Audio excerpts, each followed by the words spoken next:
City of Cleveland versus Haslam Sports. Representing the City of Cleveland. Good morning, Your Honor. Justin Herdman, Jones Day, on behalf of the City of Cleveland. Your Honor, Mark Griffin, Law Director of the City of Cleveland.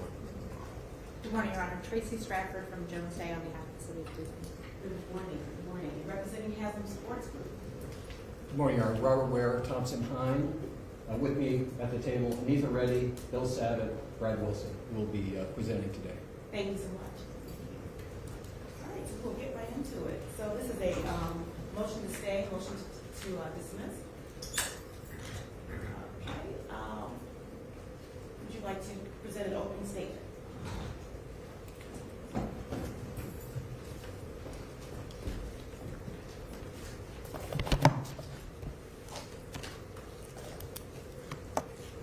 Good morning, Your Honor. May it please the court. Yes, I was just going to say William Savitt, which is S-A-V-I-T-T, from the Wachtell Lipton firm, and we're here on behalf of the Haslam Sports Group. Thank you, Your Honor, for hearing us this morning. We're here, as the court's just noted, on our motion to stay or alternatively dismiss the complaint that's been filed here. The court has generously set down this time for argument, and we'd hope to use our time with you, Your Honor, to highlight important points of factual background and then discuss the legal issues that are presented upon the motion in front of the court. Above all, Your Honor, we want to be available to address any questions that the court might have regarding the papers that we and our friends on the other side have filed and that the court views as important in considering the questions here presented. With the court's permission, as we've previewed, we propose to proceed as follows. My partner, Anita Reddy, will discuss concisely issues related to the factual background of the case, and my partner, Mr. Wilson, in the very sharp royal blue seat in the second row, is going to talk about some of the legal issues that are front and center in our motion. And if necessary and sensible, I'll present rebuttal argument after our friends on the other side have had the chance to chat with the court. Before ceding the podium to the other side and then Ms. Reddy, let me offer a few words by way of brief introduction. This lawsuit, as the court knows, concerns the future of the Cleveland Browns football club.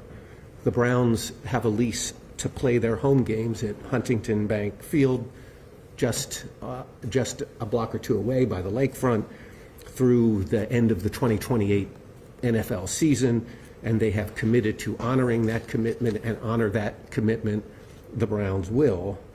The club is pursuing plans to build a state-of-the-art domed facility in Brook Park as the team's new home after the lease expires in 2029. Those plans anticipate a massive investment in Northeast Ohio, one that promises extraordinary economic returns for the city of Cleveland, for the county, and, Your Honor, for the state, all reinforcing the steadfast commitment of this team and its ownership to Cleveland and the broader Cleveland community. Now, when in the order of a year ago, the city and certain officials associated with it said they wanted to stop the Browns from considering the Brook Park alternative and continued to refuse to present any plausible plans for developing or renovating the lakefront facility, the Browns filed a lawsuit in the federal district court in the Northern District of Ohio, right here in Cleveland, seeking a ruling that they were permitted to move. That was in October 2024.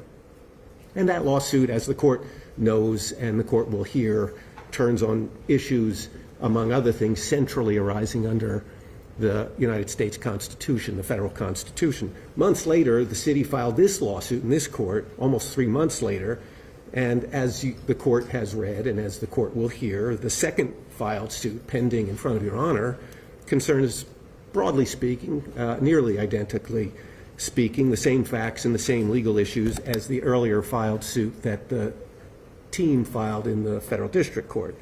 Our motion, Your Honor, seeks simple relief: stay this action in favor of the prior pending federal action.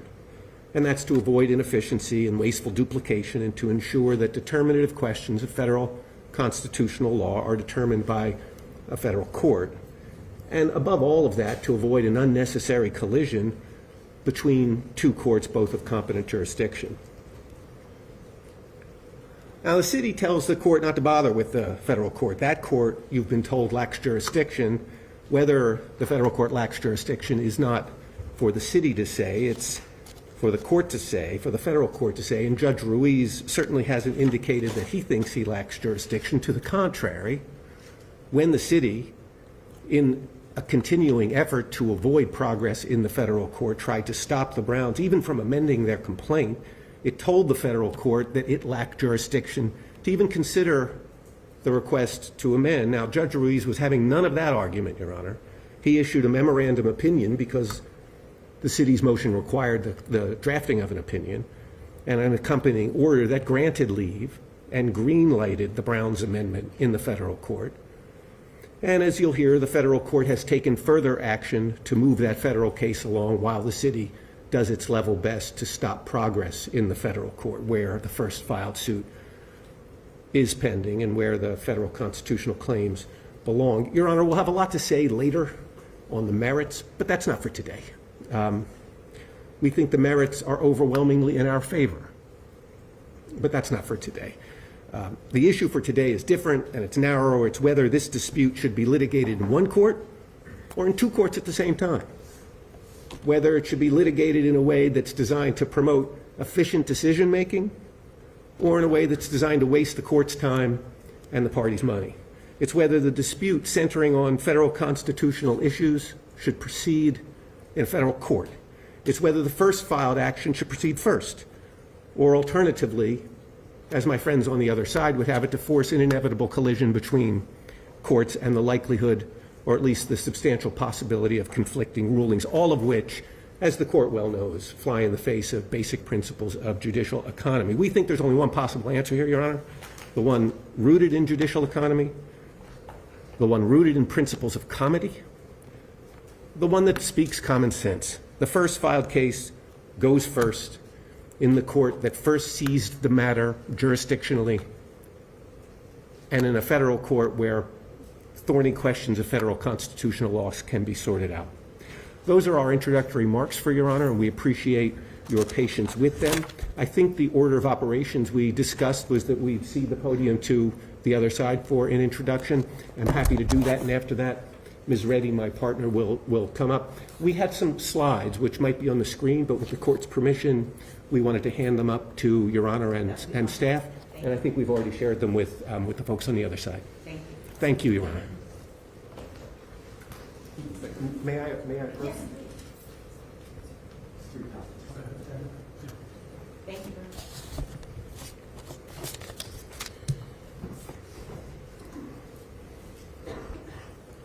Good morning, Your Honor. Again, Justin Herdman on behalf of the City of Cleveland. And I will be brief here. I know we've got a lot to get to this morning. I just, in terms of introductory remarks, I will save most of what I have for a response here to what my friends on the other side have to say. What I would say at the outset here is I would just offer this for the court. All of this on this side of the courtroom, every single person that's here, every slide that you're about to see, every ounce of effort that has gone into this presentation and this argument that you're about to hear, Your Honor, all of that is designed to do one simple thing. None of these folks ever want to walk back into this courtroom ever again after today. That is what this is all about. They don't want to be here. The Cleveland Browns do not want to be in an Ohio court with this dispute. That's what this is all designed to do. They don't want to have an Ohio court sit in judgment of this dispute. That's what this entire issue is about. And the City of Cleveland's position is the only place that this dispute should be is in an Ohio court. These are not overlapping cases, first of all. They're just not. When have you ever had an Ohio citizen come before an Ohio court with respect to a dispute on an Ohio lease with an Ohio municipality and say that there's a federal question that has to be decided before this court can sit in judgment of that lease dispute? That's exactly what the Browns just told you, Judge. The City of Cleveland is the landlord of the Cleveland Browns at Huntington Bank Field. We have a breach of contract claim that we have brought in a well-pled complaint that's before this court. There is not a single thing pending in that federal court case that is going to determine that breach of contract claim. I'll get to that later, but that is a simple fact that they cannot argue their way around. They're not going to be able to say anything about how that federal court case is going to touch that simple breach of contract claim. It is a lease dispute. They are currently violating their lease. They are breaching their lease. They are in current breach of their lease. They are violating Ohio law as well. That's why we're here. That's why we brought this case. And I'll have more to say about the posture of the federal court cases. There's not a lot to say about it other than keep this in mind. They are not the first filed case. Their complaints, their current complaint in federal court was filed on Memorial Day, a month ago. So yes, they filed in October, but they're on their third complaint in federal court. It is a contorted procedural morass in federal court of their own making. But let's not pretend like this is some clean, pristine silver bullet of a complaint that they filed in federal court. It has been a procedural mess, and it remains so. And their first filed complaint, as they would put it, was filed 5 months later than our complaint that's been filed here and pending in front of Your Honor since January. So I'll have more to say, Your Honor, but that's where I wanted to start off, is we're here in front of you. We think that this case belongs in Cuyahoga County, where Huntington Bank Field sits, where the Cleveland Browns have played for the last 25 years, where the city of Cleveland, the landlord of the Cleveland Browns, is, where this courthouse sits. We think that an Ohio State Court judge, Judge Lawrence C. Moore, should be sitting in judgment of this dispute, should be interpreting Ohio law, and should be sitting in judgment of these claims that we have brought. And I'll have more to say about that later, but that's what I have to say in opening, Your Honor. Thank you. Ms. Ray?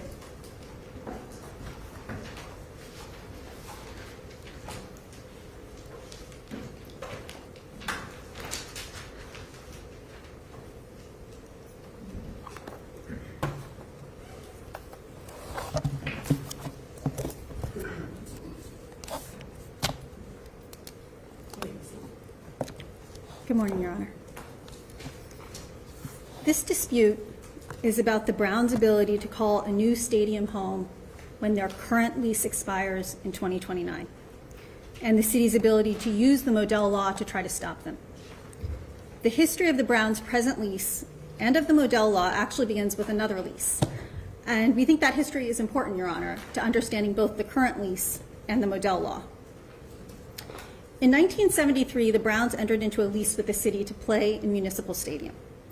As I expect you know, the team was then owned by Art Modell. That lease obligated the Browns to play their home season games in Municipal Stadium for 25 years, until 1998. But in 1995, with 3 years still left on the lease, Mr. Modell decided to move the team to Baltimore, to fill a hole left by the Colts, who had moved to Indianapolis. And the city sued Modell, Mr. Modell, and the Browns for breach of the lease. They moved for a preliminary injunction. The city claimed it was entitled to specific performance. The Browns couldn't just pay for the remainder of the lease, the city said. The Browns had to play in Municipal Stadium for the remainder of the lease. As the city argued in its PI brief, to allow the Browns to repudiate the lease agreement 3 years before its expiration would deny the city the essential benefit of its bargain.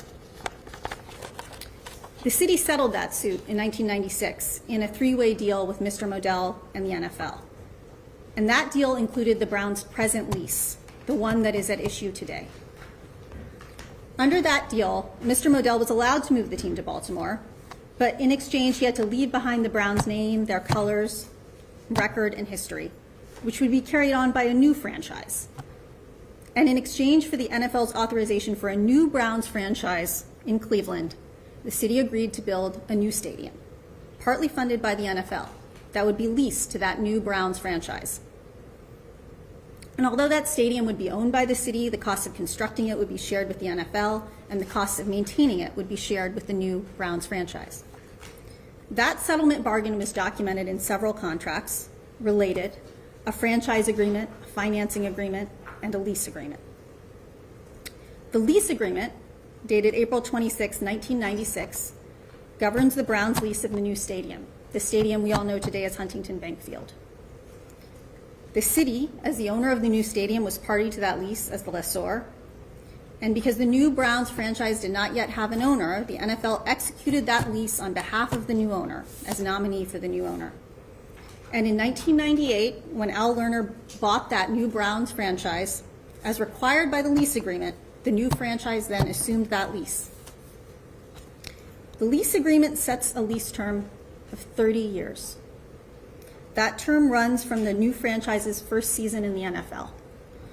That first season began in the fall of 1999, so the Browns' current lease expires on February 1st, 2029. The lease agreement, like other lease agreements, imposes mutual obligations on the parties during the lease term. During the lease term, the city is obligated to fund specified capital repairs. The Browns owner, on the other hand, is obligated to pay for stadium alterations or improvements, for routine maintenance, and annual rent. And during the lease term, the Browns are obligated to play all regular season home games and postseason games in the new stadium, and at least half of their preseason games there. Now, the lease agreement does not give the city a right to extend the 30-year lease term. And the lease agreement expressly provides that upon expiration of the term, the Browns, and I'm quoting the lease, Your Honor, must peaceably and quietly leave, surrender, or yield up unto the city the leased premises. I'm sorry, can you repeat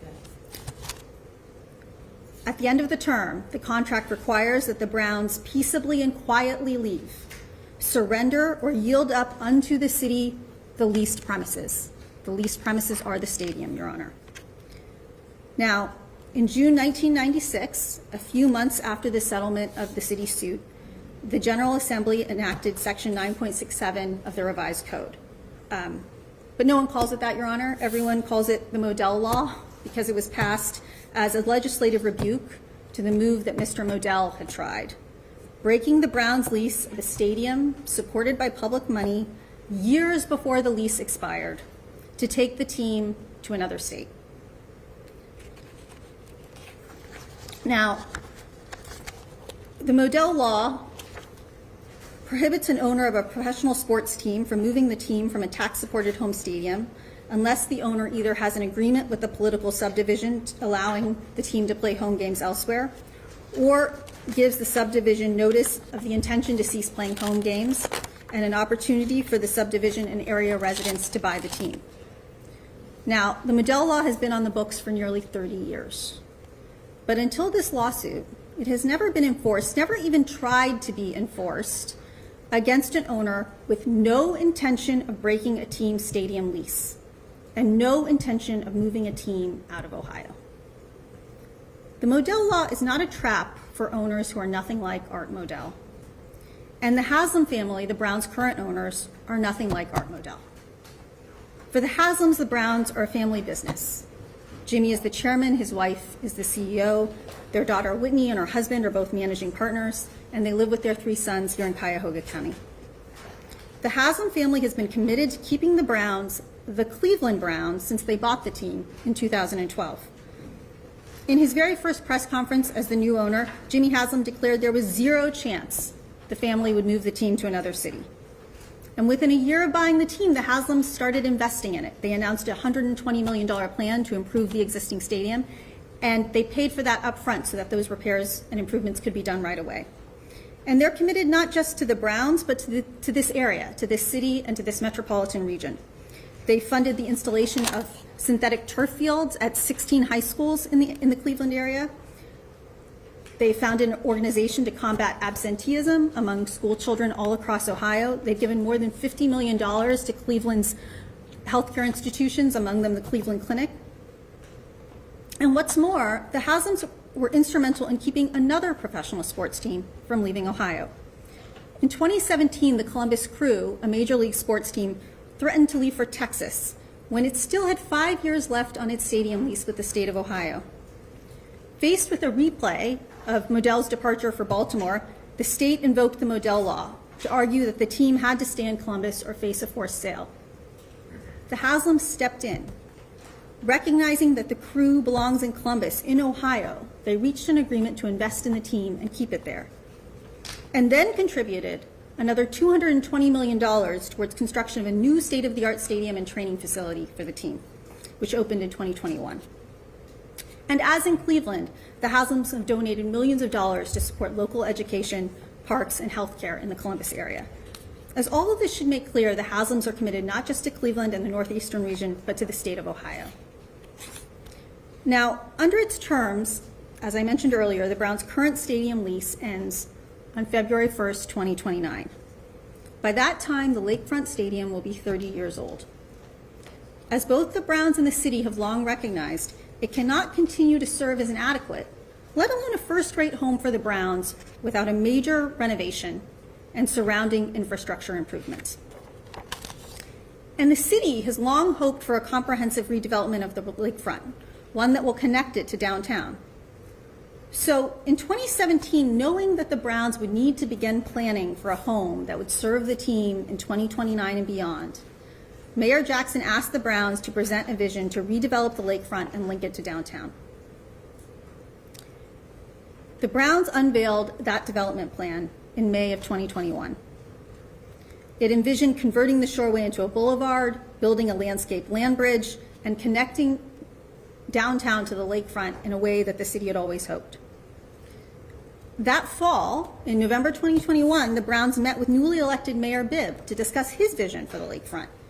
And they were encouraged by his support for that plan and for a vision of a redeveloped lakefront. So the Browns began a comprehensive investigation of a renovation of the Lakefront Stadium for use after the lease ended in 2029. What would it take? The Browns enlisted a team of experts, developers, architects, designers, construction companies, engineers, consultants, to create detailed renovation plans and cost estimates. And in early 2023, they presented that plan to the city and the county. As the plan showed, renovating the stadium to extend its useful life by another 20 years would require at least $1 billion in upfront funding. And that renovation plan itself depended on substantial infrastructure improvements that would drive development and in turn help pay for the renovation. Those infrastructure improvements would themselves cost hundreds of millions of dollars more. Now, after the Browns delivered that detailed renovation plan, the city did not identify a clear path for obtaining the necessary public funding to complete the project by 2029. And as the months passed, it became clear to the Browns that it was imperative, it was the responsible thing to do to develop a plan for a new home that did not depend on significant city funding.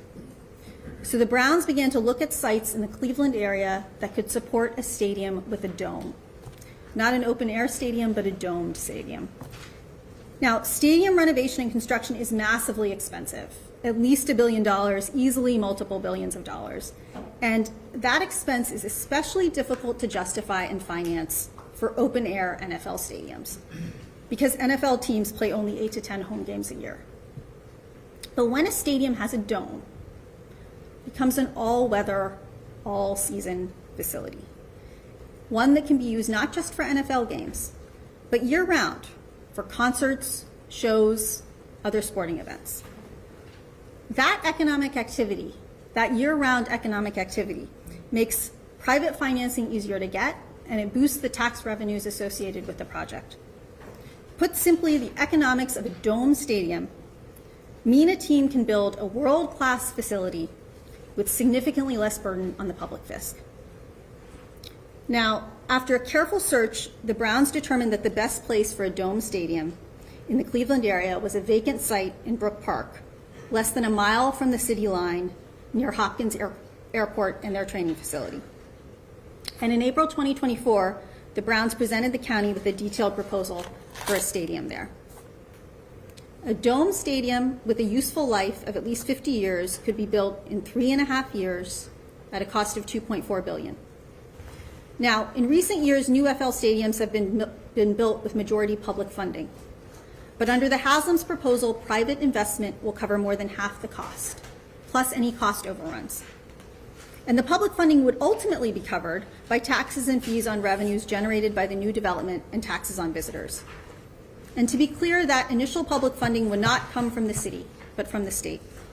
So the new stadium will allow Cleveland and its residents access to a state-of-the-art dome stadium sitting on its southwest border at zero cost to the city. Now, one would have thought that a proposal like that, a proposal for a new stadium less than a mile from the city, requiring no city funding, would at least merit a close look by the city. Instead, the city responded in May 2024 with an emergency ordinance, directing its lawyers to enforce the Modell Law to keep the Browns within city limits. And it said it was doing that to protect the interests of the taxpayers of the city. But the city did not explain how the Browns could possibly violate the Modell Law by simply looking for a new stadium in the Cleveland area to play in after their lease expires. And the city did not explain how it serves taxpayers to oppose a new stadium less than a mile from the city when it will cost its taxpayers nothing. The city's position that the Cleveland Browns are not the Cleveland Browns unless their stadium is within city limits doesn't make much sense. No one thinks that a sports team leaves its city by playing in a stadium in the metro area rather than within city limits. The NFL rules make clear that a team's home territory includes a 75-mile radius beyond the franchise city. Brook Park is less than a mile from the Cleveland city line. By playing in Brook Park, the Browns would be just one of many NFL teams that play in a suburb of their franchise city. The Dallas Cowboys play in Arlington. The Los Angeles Rams play in Inglewood. Heck, the New York Giants don't even play in New York. They play across the state line in New Jersey. But no one is confused about which cities the Cowboys, the Rams, or the Giants call home. Although the city opposed a stadium at Brook Park, it still offered no clear plan or commitment for satisfying the public contribution to the cost of renovating the current stadium. In September 2024, months after threatening to sue under the Modell Law, the city asked the Browns to explore the feasibility of a domed stadium at Burke Airport. That exercise offered little hope for an alternative to Brook Park because the city does not have the authority to replace Burke Airport with a stadium. Building a stadium there would require federal legislation and regulatory approvals, legislation and approvals that haven't even been sought. But the Browns, in a sign of good faith and in an effort to reach a consensus on the best alternative to the current stadium, spent hundreds of thousands of dollars on engineers and consultants to test the feasibility of a dome stadium at Burke Airport. The final assessment, replacing Burke Airport with a dome stadium would be not only impossible under current law, but astronomically expensive even if the law changes. Because of engineering challenges at the site, building a dome stadium at Burke Airport would cost $3.3 billion, nearly $1 billion more than building one at Brook Park.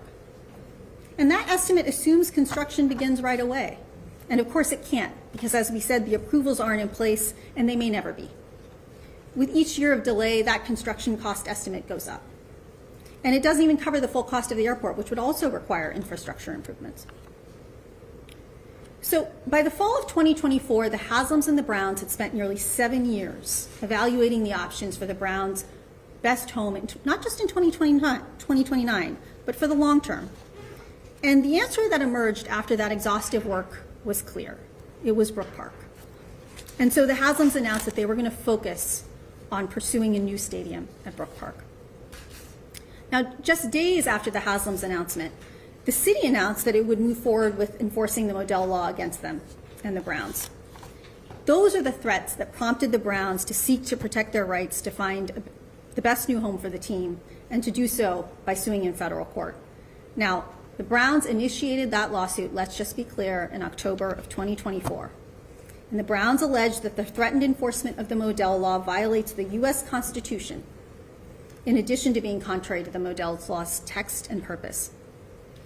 The Brown suit asserts multiple federal claims and 3 theories of constitutional violation. First, the city's attempted enforcement of the Modell Law violates the contract clause by impairing the obligations of the lease agreement and the related agreements of the 1996 settlement. none of which require the Browns to play at the current stadium after the lease ends. Second, the Modell Law violates the Commerce Clause by impermissibly discriminating between in-state and out-of-state economic interests. The law accords preferential treatment to Ohio subdivisions and residents in the purchase of professional sports teams. And by interfering with the economic relationships between and among NFL franchises and their owners, the law places excessive burdens on interstate commerce. Third, the Modell Law violates the Due Process Clause because it is so vague in its application and requirements as to encourage arbitrary and erratic enforcement. Since the Browns brought their federal suit in October, the city has over and over again sought to delay resolution of their federal claims. After obtaining an extension of time to respond to the Browns' federal complaint, the city then filed this copycat lawsuit nearly 90 days after the Browns filed their suit in federal court. And when the Browns sought to amend their federal complaint to add related federal claims, before the city had even answered or an initial case conference had even occurred, the city opposed that amendment, even though the federal rules direct that leave to amend should be freely granted. And decision after decision, both in the Northern District of Ohio and from the Sixth Circuit, makes clear that leave to amend should be granted as a matter of course when a case is in its early stages. Then the city invoked its opposition to leave to amend to refuse to meet and confer on case scheduling and discovery matters with the Browns. The city's tactics have needlessly dragged out the federal case. But Judge Ruiz has made clear that the federal case is proceeding. He granted the Browns leave to amend their complaint in a reasoned opinion. The city, in yet another delay tactic, moved for reconsideration of that order or interlocutory appeal to the Sixth Circuit. That motion is as meritless as it sounds. The city couldn't manage to cite a single case in which leave to amend a complaint was subject to either reconsideration or interlocutory appeal. But more importantly, Judge Ruiz is not allowing that motion or the pendency of the city's renewed motion to dismiss to further delay proceedings. After the city filed these motions, he scheduled a case management conference for July, at which he will set a case schedule and initiate the discovery phase of the case. And he ordered the city to promptly file its answer to the Browns' complaint. That will be on file by June 30th, Your Honor. At this point, the question is thus not whether there will be active litigation in the federal court. There will be. The question is whether there will be active litigation in this court as well. Thank you, Your Honor. With that, I'll return to my seat.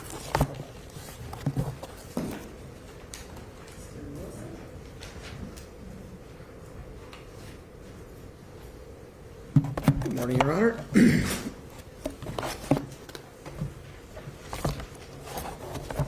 Just for the benefit of the court reporter, my name is Bradley Wilson from the Waxhaw Lipton firm. And as my colleague, Mr. Savitt, previewed a few moments ago, I will be addressing the reasons why the court should grant our motion to stay or dismiss this action in favor of the federal action. A decision that would allow the Browns' very important federal constitutional arguments to go forward in the federal action in front of Judge Ruiz, right down the street here in the city of Cleveland. Our motion seeks two alternative forms of relief. First, the entry of an order staying this copycat action pending resolution of the federal case. Or second, dismissing this case that the city has brought as unripe and therefore non-justiciable. The court has the clear power to grant either branch of our motion. And as I said, either outcome will avoid the inevitable circumstance in which identical cases are proceeding in two places at the same time, bringing along with it a number of ills that Ohio courts have repeatedly said courts should take into account in circumstances just like these. And I'll get to those in a moment. I'll start, as our papers do, with the Browns' motion to stay. There can be no dispute that this court has the power to stay this case in favor of the federal action. As the Ohio Supreme Court recognized in the Hochhausler case, this power to stay cases is inherent within a court's jurisdiction and essential to the orderly and efficient administration of justice. When a party asks for a stay of proceedings, as the Browns have done here, the court is instructed to focus on a number of considerations. In this circumstance, the most important considerations are comity, orderly procedure, and judicial economy. This has been settled Ohio law for more than 50 years, following the Supreme Court's decision in the Zellner case, which is referenced on the slide and cited at some length in our papers. In the Efros case, also cited in our papers, the Court of Appeals distilled these considerations down in a way that I believe captures what is the essence of the question that Your Honor has to answer. And that is whether a stay of proceedings is necessary to avoid a collision course. And a collision course is exactly what we're facing if the city is allowed to proceed with this copycat lawsuit. Comparing this case with the federal action, first of all, we have substantially overlapping parties. In both cases, the Browns and the Haslams on one side and the city on the other are the critical parties. We also have identical issues of law and fact. Resolving both cases will require the resolution of the Browns' important federal claims challenging the Modell Law and its application to the Browns under the U.S. Constitution. And that will in turn require factual findings about the purpose and effect of the Modell Law. Those are unavoidable questions in both cases, Your Honor, as I'll explain in a moment. Now, counsel for the city said this morning that this case is really just a lease dispute. We don't think that's right, Your Honor. We think that's obviously not right. From the beginning, this dispute has always been about the Modell Law and the U.S. Constitution, and nothing the counsel said this morning changes that. It is true that the city has a tack-on claim, it's count 2 of their complaint, for anticipatory breach of the stadium lease. But if the court looks at the complaint, and specifically at paragraph 82, the court will see that a necessary predicate for that anticipatory breach claim is a violation of the Modell Law. Without it, there is no breach and can be no breach, as the court will see and as I think the city would concede if asked. We'll talk a little bit more about the anticipatory breach claim in a moment, but we just don't fundamentally disagree with the concept that this is a lease case. There's a lot more significant matters at stake, and they're constitutional in nature. Proceeding with two... It is an issue, correct? Pardon me? It is an issue, the lease. Your Honor, I don't think that the lease is an issue. I think that claim will be dismissed or should be dismissed. As I said, the provision that they're relying on is a compliance with law provision. We're not even sure that it really applies in the way that they're trying to apply it, but even if it does, and I'll accept that it does for purposes of this pleadings motion, the theory is that the Browns are violating the Modell Law today. We don't think that's right. We laid that out in our papers, and I'll talk about it in a moment. And if the Browns aren't violating the Modell Law today and can't violate it until the lease term ends at the end of the 2028 season, which we think is clearly correct under the statute, the compliance with law provision isn't even implicated, because that provision, as the court would expect, like every other provision in the lease, goes away when the lease expires.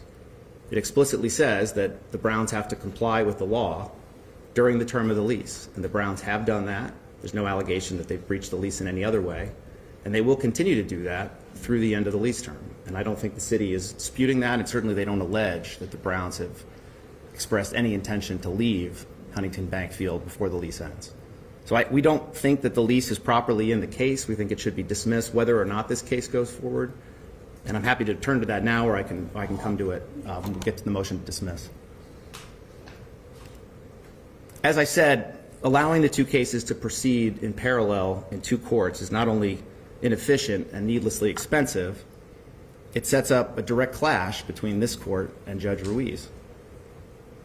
It incentivizes a race to judgment that deserves the interests of justice, this court, the federal court, and all of the parties involved. Now, why would we expect a race to judgment in the two courts? The reason is that the federal and state actions are, for all intents and purposes, identical. In both cases, the court will be called upon to decide whether the city has the legal right to invoke the Modell Law and prevent the Browns from moving to Brook Park in 2029. Given the significant overlap in parties and issues, the decision in the court that reaches judgment first could potentially be res judicata in the other. We certainly would expect the prevailing party to make that argument. Making matters worse, at every turn along the way to that final judgment, there will be a constant risk of inconsistent judicial rulings on scheduling matters, discovery matters, and subsidiary issues of law and fact that may come up along the way during the case. And that'll require the parties to be shouldering different obligations and different case structures at the same time on the same issues in two different places at courthouses located just a few miles apart. Staying this case pending resolution of the earlier filed federal action avoids all of these dangers. There will be no judicial duplication, no risk of potentially divergent rulings, and no incentive to play games to get one case or the other to the finish line first. Now, Ms. Reddy talked about some of the ways that the city has been trying to play catch-up by slowing down the federal action to try to prevent it from moving forward. Judge Ruiz has not accepted that. He's moving the case forward as we've talked about. We have a conference in front of him in a couple of weeks, and the case will be moving. But if this case is moving as well, Your Honor can expect that the parties will be trying to grapple to get their case to judgment first, which we don't think is efficient or consistent with Ohio law. Now, the city caused this problem, this collision course, when it filed this copycat lawsuit 82 days after we sued in federal court. Why do you call it copycat? It's the same case, Your Honor. It's the same case. It's a question of whether the Modell law applies and whether it is constitutionally permissible for it to be applied to the Browns. That's the essential issue. Copycat in terms of federal and state, what are you saying? I'm calling it a copycat case, and I'm happy to stop calling it that. I don't mean to deride this case. It's certainly not this court. It's a copycat case because it's an unnecessary lawsuit. All of the issues that the city needs to have resolved with respect to the future of the Browns and Huntington Bank Field will be decided in the federal action. The federal action is, at its core, a declaratory judgment suit. We are seeking a judicial declaration from Judge Ruiz that the Browns have the right to move to Brook Park after the lease expires. That's true because of the federal Constitution, which would prevent the Modell law from being applied in the way the city is trying to apply it. And it's also true just as a matter of state law itself. It's true as a matter of how the Modell law should be interpreted, consistent with its text, history, and purpose. That's what the federal case is designed to achieve, and we brought that lawsuit as soon as we knew there was a threat to enforce the Modell law because the Browns need prompt clarity. The Browns need to know that they are going to be able to move to Brook Park because there's a lot of work going on to try to prepare the site for football in a few years from now. And as you would expect, building a state-of-the-art dome stadium takes time. And so we need clarity from the federal court promptly so that the Browns know and don't have a dilemma where they're forced to choose between building their stadium and risking a court someday telling them they can't move there, or not building the stadium based on the threat from the city to enforce the Modell law at the end of the lease. So that's why we sued in federal court. That's why we're pursuing prompt relief in federal court. And the city can litigate all of its issues there. And those issues will be litigated in the federal action. That case is moving forward, notwithstanding the city's earlier arguments that the federal court somehow doesn't have jurisdiction to consider federal constitutional claims. Now, this problem has come up before, and so not surprisingly, Ohio law has addressed the ways in which courts in this court's position can avoid the collision course that Ephros talks about. Ohio courts have frequently granted stays pending resolution of closely related federal court proceedings.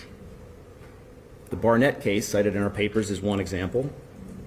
In that case, the court gave priority of jurisdiction to an earlier filed federal case that involved identical claims under a federal statute. The court explained that a stay was appropriate to eliminate dangerous conflicts of jurisdiction and an unseemly race to judgment. What was that case about? Barnett. I believe Barnett, Your Honor, let me remind myself because I don't want to misspeak. Yes, that was a case involving a claim under a federal railroad statute and whether an employers had violated employees' rights under that statute. It involves similarly weighty constitutional issues, as I recall, but they're federal issues, and so they should be decided in a federal court. Zellner is another example. Zellner was a desegregation case in which there were competing proceedings in federal and state court. And the Ohio Supreme Court held in that case that a first filed federal action to determine whether a decision by the Board of Education of this state violated the petitioner's constitutional rights should proceed in lieu of a state court mandamus proceeding. And that outcome, the court said, the outcome of staying the state proceeding was controlled by considerations of orderly procedure, as well as the federal court's greater familiarity and expertise with the subject matter. Now, obviously, this isn't a desegregation case, but we don't think that that's a sufficient basis to distinguish Zellner, because it is a constitutional case. There are very significant constitutional claims here.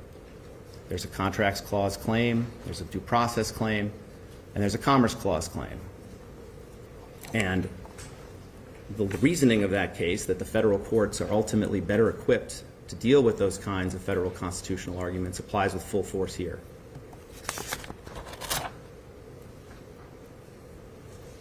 The Browns are seeking to vindicate important federal constitutional rights. And the vehicle they're using to do that is one that has been endorsed over and over again by the U.S. Supreme Court. Now, that vehicle is something that's known as a pre-enforcement declaratory judgment action. And I'll talk more about that in a second.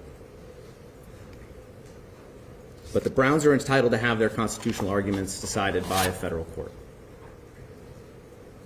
In fact, the Browns not only had the right to present their constitutional arguments to the federal court, but that was the most appropriate forum for them to do so. As the U.S. Supreme Court held in the Steffel case, federal courts are the primary and powerful reliances for vindicating every right given by the Constitution, the laws, and the treaties of the United States. Now, as I said before, the city did question at one time in their papers in this case whether the federal court had jurisdiction over the Browns' claims. The city submitted no argument to the court on that issue.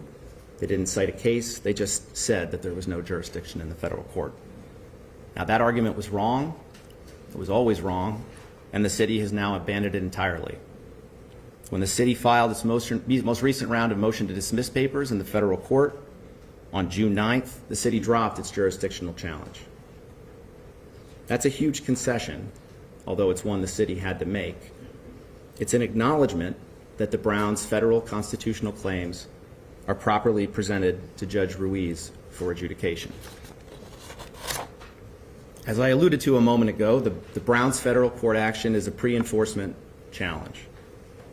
Pre-enforcement challenges allow parties who are threatened with the unconstitutional enforcement of a state law to seek relief from the federal court before taking the allegedly unlawful action. There are a number of Supreme Court cases I could cite to this court on this proposition, but I've chosen two.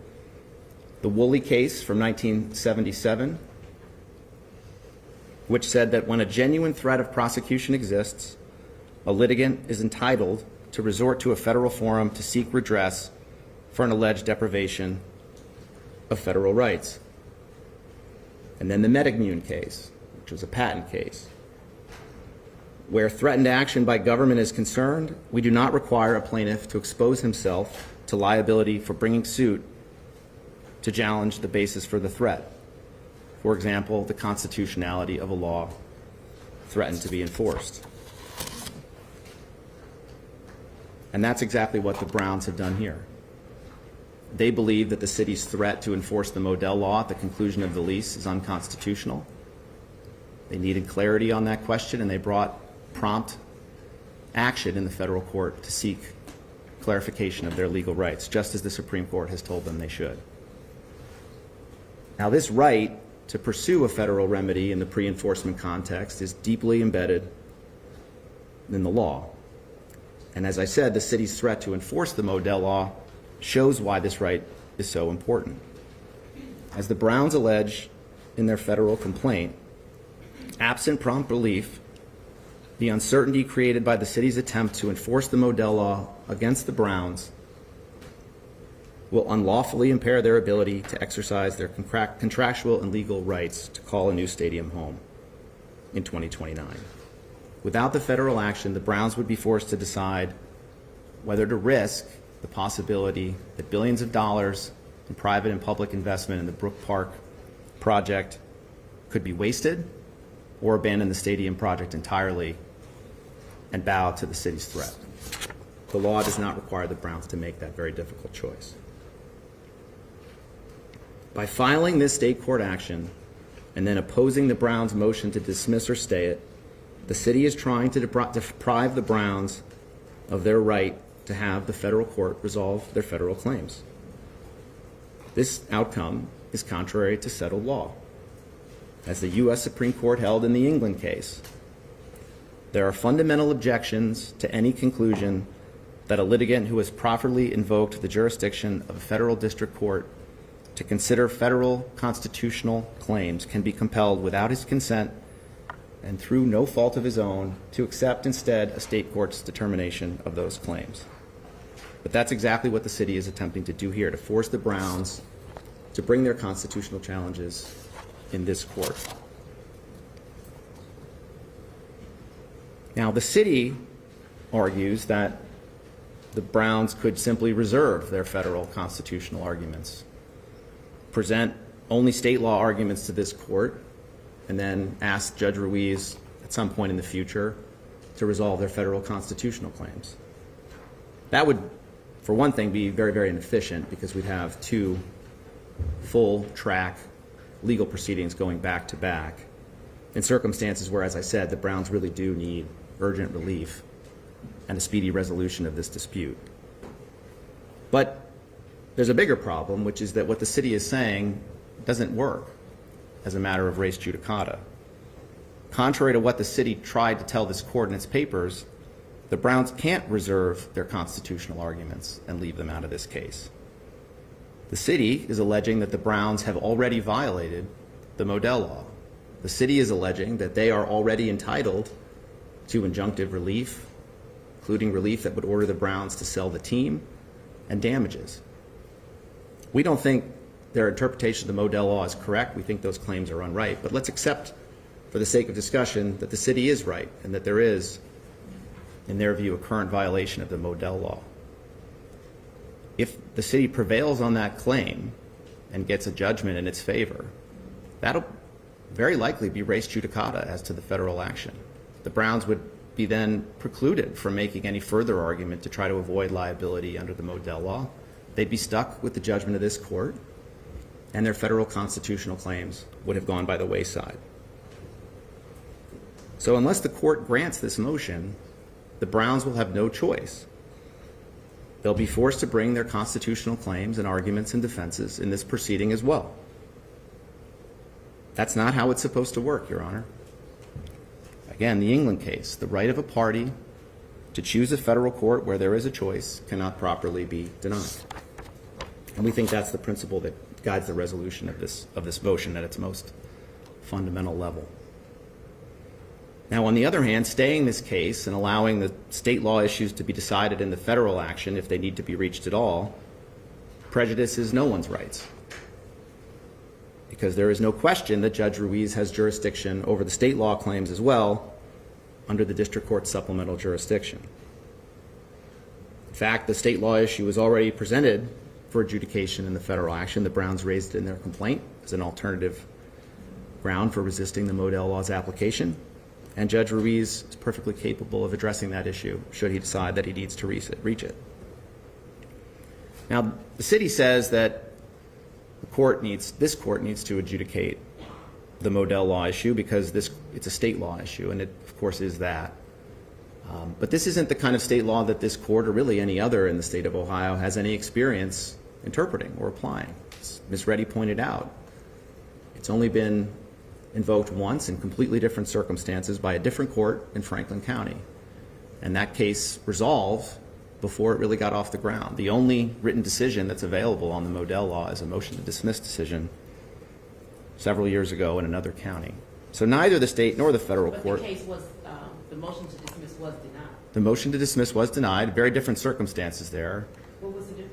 Well, for one thing, factually, the team there was breaking its lease and was trying to leave before the lease was over, which is a fundamental difference, much more like the Art Modell circumstances. And then from the perspective of the Contracts Clause claim, which is our first of three arguments, that wasn't presented in that case because there the Modell law existed when the owner of the team signed the lease. And so the owner signed the lease with knowledge of the Modell law. Here, the lease was signed before the Modell law went into effect, and essentially the city is trying to graft a new term onto the lease, a material term, after the NFL, on behalf of the new owner of the Browns, signed the lease. And so totally... Was that the reason that they denied the... Well, the argument wasn't even presented, as I recall, Your Honor, because it wouldn't have been implicated in that case. The factual predicate for the Contracts Clause claim was not presented there.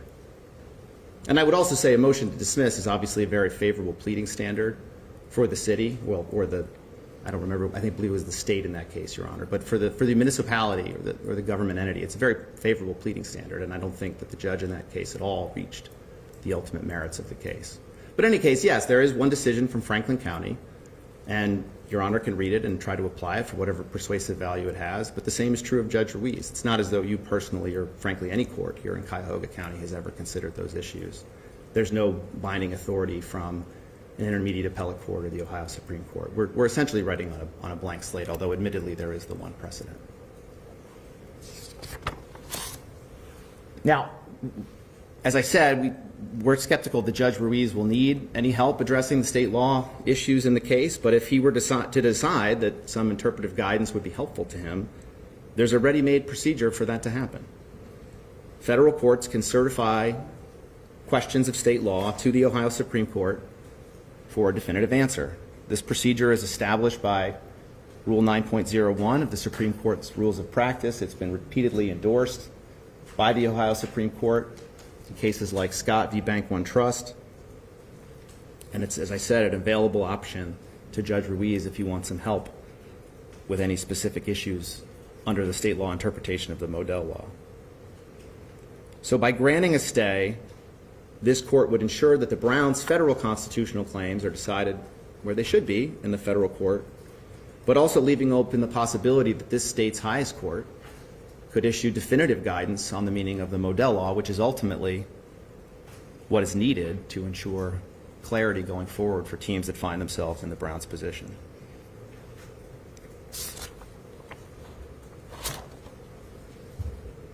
Now, I'll just briefly address a point that I touched on earlier, and I think Your Honor asked about this. The city has argued that a resolution of the federal case will not resolve the dispute, but that's just not correct, Your Honor. In the federal action, as I said, the Browns are seeking a declaratory judgment that the city cannot enforce the Modell law against them. And a judgment on that claim will most likely bind the city and the Browns under res judicata principles. That is indeed the whole point of declaratory judgments, as the court, of course, knows, to establish a binding adjudication that enables the parties to enjoy the benefits of reliance and repose secured by res judicata. That's from the Holland case in the U.S. Supreme Court just 2 years ago.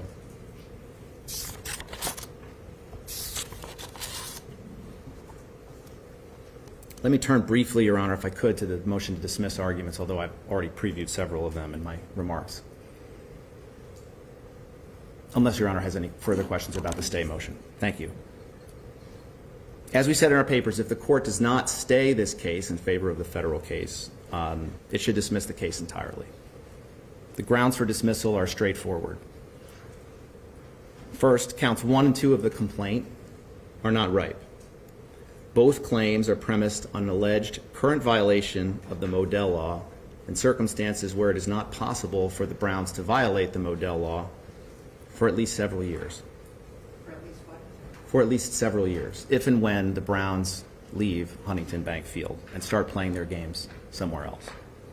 As to count 3, the declaratory judgment claim, it should be dismissed because the city does not plead an essential element of declaratory judgment claims under Ohio law, and that is a need for speedy relief to prevent hardship on the party seeking declaratory relief. I'll start briefly with counts 1 and 2. These are the claims, as I said earlier, Your Honor, that are dependent on an allegation that the Browns are currently in violation of the Modell law. Count 1 is explicitly a claim for breach of the violation of the Modell law, and count 2 is the anticipatory breach of the lease claim. As the Ohio Supreme Court explained in the Quinn case, to be justiciable, a claim must be ripe for review, and a claim is not ripe if it rests on contingent events that may never occur at all. Counts 1 and 2 of the city's complaint, Your Honor, are not ripe under this standard because they are contingent on a future event. And that future event is the Browns ceasing to play home games at Huntington Bank Field by the lakefront, just out back, and beginning to play most of their home games elsewhere. That is the triggering event for a violation of the statute. And we know that because that's what the statute says. Now, we don't think the Modell law applies here for a whole bunch of reasons. But as Mr. Savitt said, those merits issues are for another day. And we think for a different forum. But in any event, they're not for today. What matters for today's purposes is this. Even when the Modell law applies, it merely forbids an owner of a professional sports team that uses a tax-supported facility to cease playing most of its home games at the facility and begin playing most of its home games elsewhere. That prohibition is found in the first paragraph of the Modell law, which is on the screen at the moment, and it's the only prohibition that the law contains. The Modell law does not prohibit thinking about moving. It doesn't prohibit intending to move. It doesn't prohibit preparing to move. Unless and until the team moves, it can't violate the Modell law. That's what the text says. Now, the rest of the statute creates exceptions or safe harbors that permit the team to play elsewhere when certain conditions are met. Those conditions are described in subsections A and B of the Modell law. And this is the only plausible interpretation of the Modell law's text and structure. As the city, I think, very nicely summed up the issue in its brief at page 3, the law tells owners of Ohio sports teams they cannot move unless they follow certain conditions. Exactly. Can't move unless they follow the conditions. The Browns have not violated the Modell law's prohibition. There is no well-pleaded allegation that the and there's no well-pleaded allegation that the Browns will violate the Modell law's prohibition for at least several years into the future.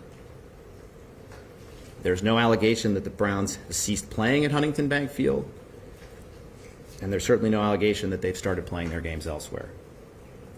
The city instead alleges that the Browns have manifested their intentions to stop playing at the current stadium at some point down the road.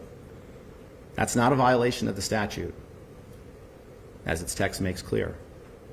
That's also not how statutes work. I can't think of a single example of a statute in this state or any other jurisdiction that prohibits the formation of an intention to do something. Now, it may be that the Browns are taking a risk by intending or planning to move to Brook Park, but that's precisely why the Browns are seeking declaratory relief in the federal court, to clarify that question now that the city has threatened to invoke this law against them at some point in the future. In all events, though, the Browns' present intention to move to Brook Park remains subject to numerous contingencies, one of which is the impending June 30th deadline for the finalization of the state budget, which it's hoped will include a substantial amount of public financing for the new stadium. And there are a number of other contingencies that will need to be addressed in the future before the Browns actually move to Brook Park. But the key event, Your Honor, or the key point, Your Honor, is that the Browns are not moving, they're not alleged to be moving for several years, and therefore there can be no current violation of the Modell law. Now, we heard from counsel's remarks this morning a harder form version, I would say, of this argument, Your Honor, that was alluded to in their briefs. The city tries to salvage its current violation theory by pointing to count 2 of their complaint, the anticipatory breach claim, and the general compliance with laws provision in that lease, which is, I'm sure the court will agree, a fairly common provision in lease agreements. That attempt fails, Your Honor, as I briefly summarized earlier. The Browns have made it clear that they intend to remain at the current stadium through the end of the 30-year lease term and to comply with all of the lease's provisions in the meantime. The city does not plead a single fact to suggest otherwise. Ultimately, the flaw with this anticipatory breach argument is the same flaw that dooms count 1 of the complaint. All else aside, even if this provision means what the city says it means, the Browns can't violate the Modell law until they move to a new stadium. And that won't happen until the lease expires. By that time, as you can see from the highlighted text, this provision that they are invoking will no longer apply to the Browns because it terminates when the lease terminates at the end of the 2028 season. I'll very briefly conclude, Your Honor, by addressing count 3, the city's parallel, or maybe better phrase would be mirror image, declaratory judgment claim. On the surface, this claim does look like a carbon copy of the Browns' declaratory judgment claim, but the parties are at very different positions, and that matters under the law. As the Court of Appeals held in the T&M Machines case, an essential element for declaratory relief is that speedy relief be necessary to preserve the rights of the parties. The court went on to explain that unless delayed review will cause hardship, an issue is not ripe for declaratory judgment.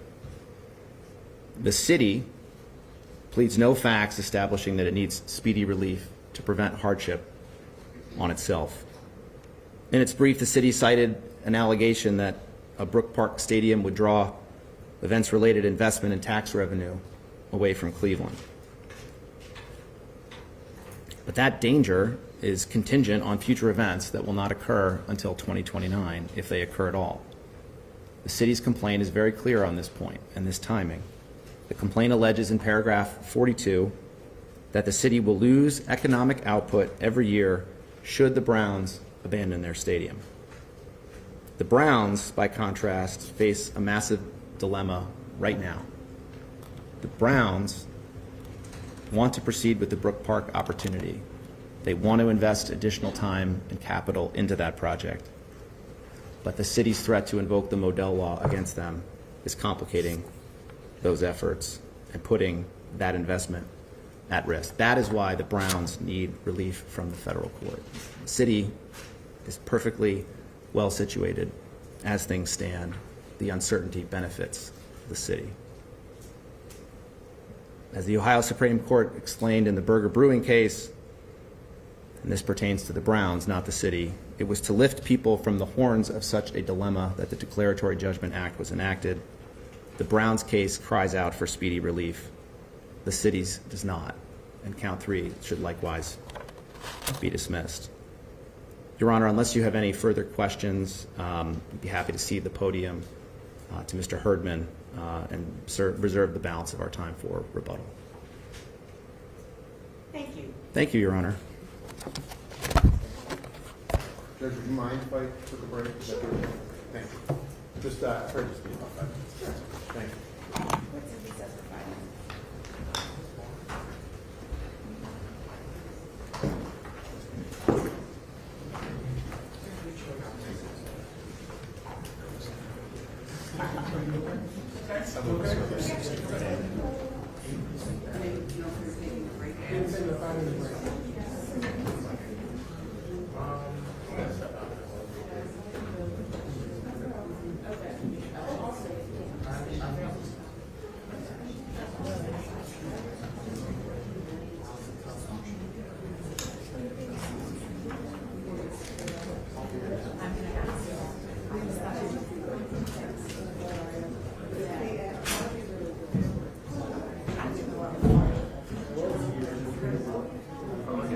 That one's you.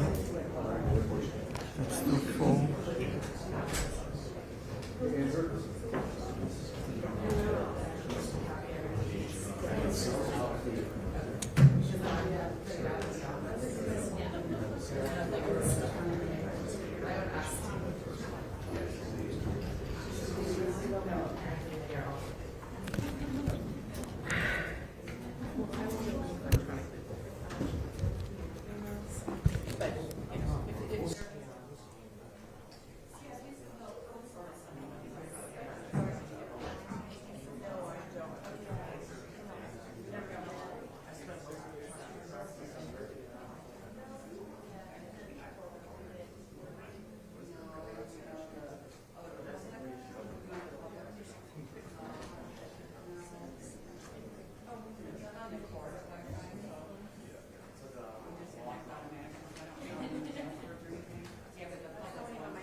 Thank you.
Okay, we all set?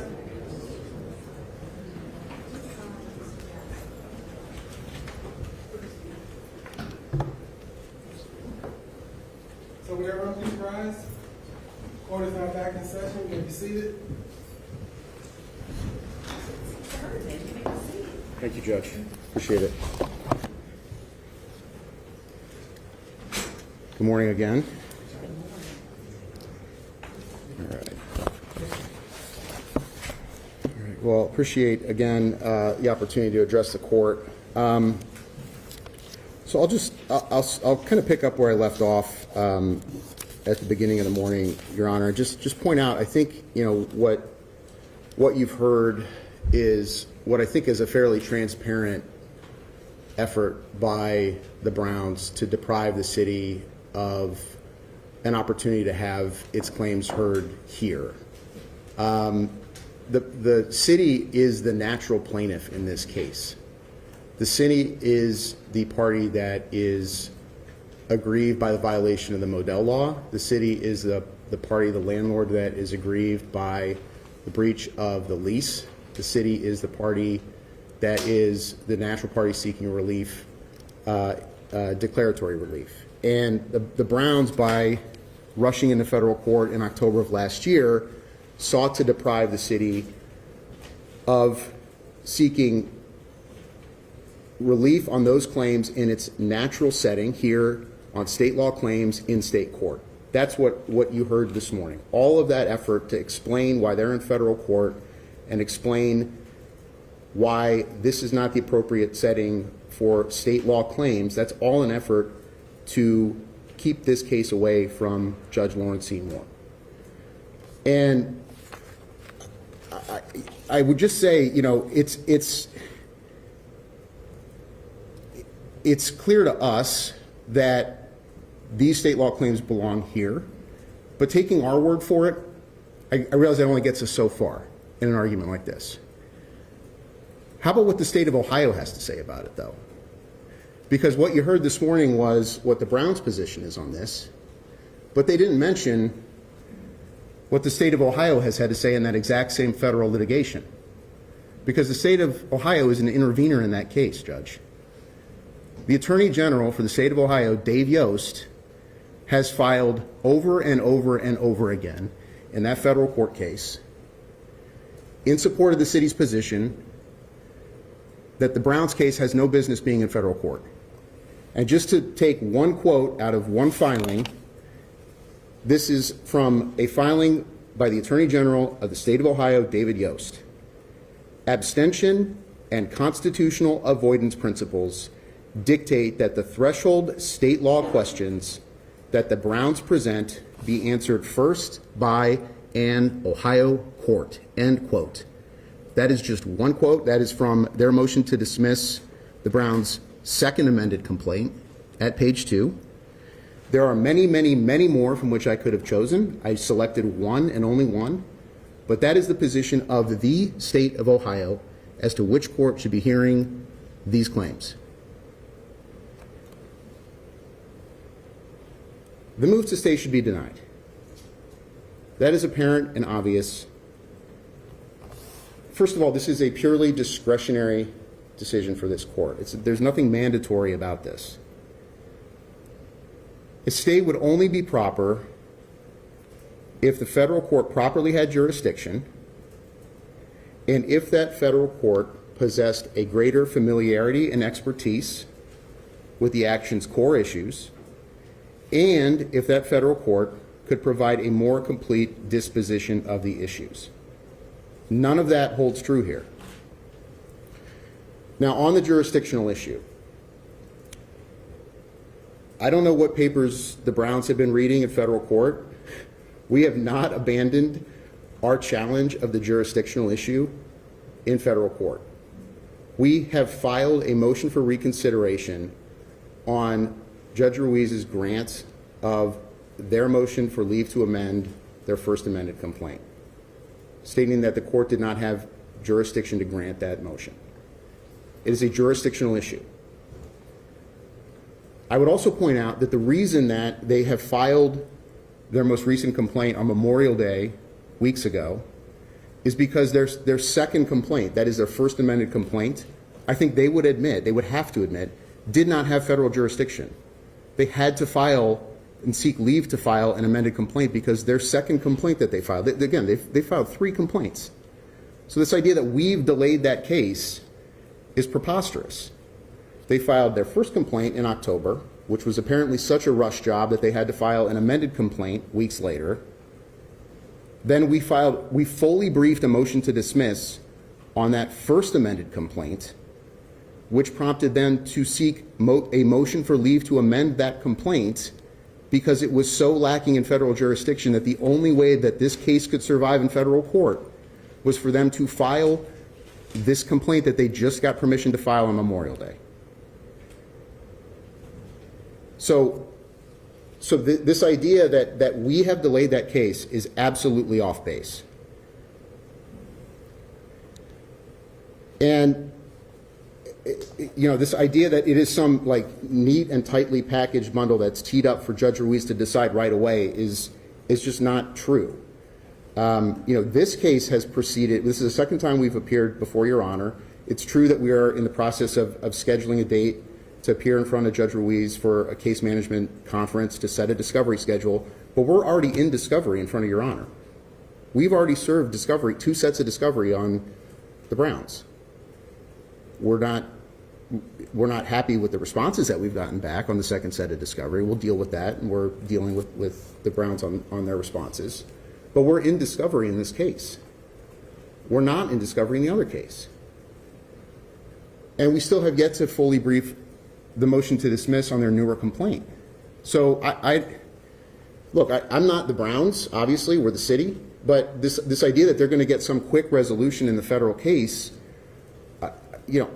I think this case is moving along at a nice pace here in state court. And if you wanted certainty on the issues that they claim are so important to being able to get the Brook Park development built, this one seems to be moving at a more brisk pace and more certain to result in some sort of relief to both parties. So they seem to think that they're going to get it in federal court faster. They might. I don't know. I can't predict that. But all I'm saying is, based on what has happened in this court in this case so far, it seems to be moving in the right direction and moving along. And like I said, we're already in discovery in this case, and we've talked about a discovery schedule with Your Honor. So that's in terms of the standard. The jurisdictional one, I would just say, that is to be decided even as a threshold matter in federal court. I don't think that it's as clear and settled as the Browns would paint it. On which court possesses greater familiarity with the action's core issues, I don't think that's even a close call. The Browns reference the pre-court case, the other state court action that dealt with the Modell law. Judge, I mean, there's a reason why there's only been one other case that has dealt with the Modell law. Every other professional sports team in Ohio has wanted to comply with the law. We've only had 2 teams that have tried to violate it in the entire history of the law in 30 years. The Columbus Crew and now the Browns. So it's not a surprise that you've only got one other precedential case out there. Why should we be surprised that there's only one other case out there on a motion to dismiss? And it was an Ohio state court that interpreted the Modell law in that case, not a federal court, an Ohio state court. And when the Browns speak of interpreting the Modell law, or whether their theory of the Modell law is triggered, I'll get to that in a moment, or when it's triggered, they are talking about an Ohio law passed by an Ohio legislature, signed by an Ohio governor, and previously interpreted by only one court, which is an Ohio court. Why would we not have that interpreted by an Ohio court, by an Ohio judge, Judge Lauren Moore?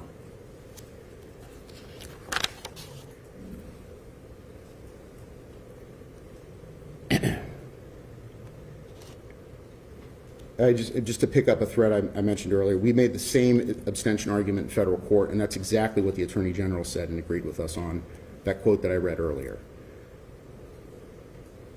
And it makes sense because those state law questions will come before any federal law question. If this court determined that the Modell law did not apply to the Browns and their proposed move to Brook Park, if you agreed with their interpretation of the merits of the Modell law, those federal questions would not even be reached. It would just be a state law interpretation. There'd be no need to discuss the federal law.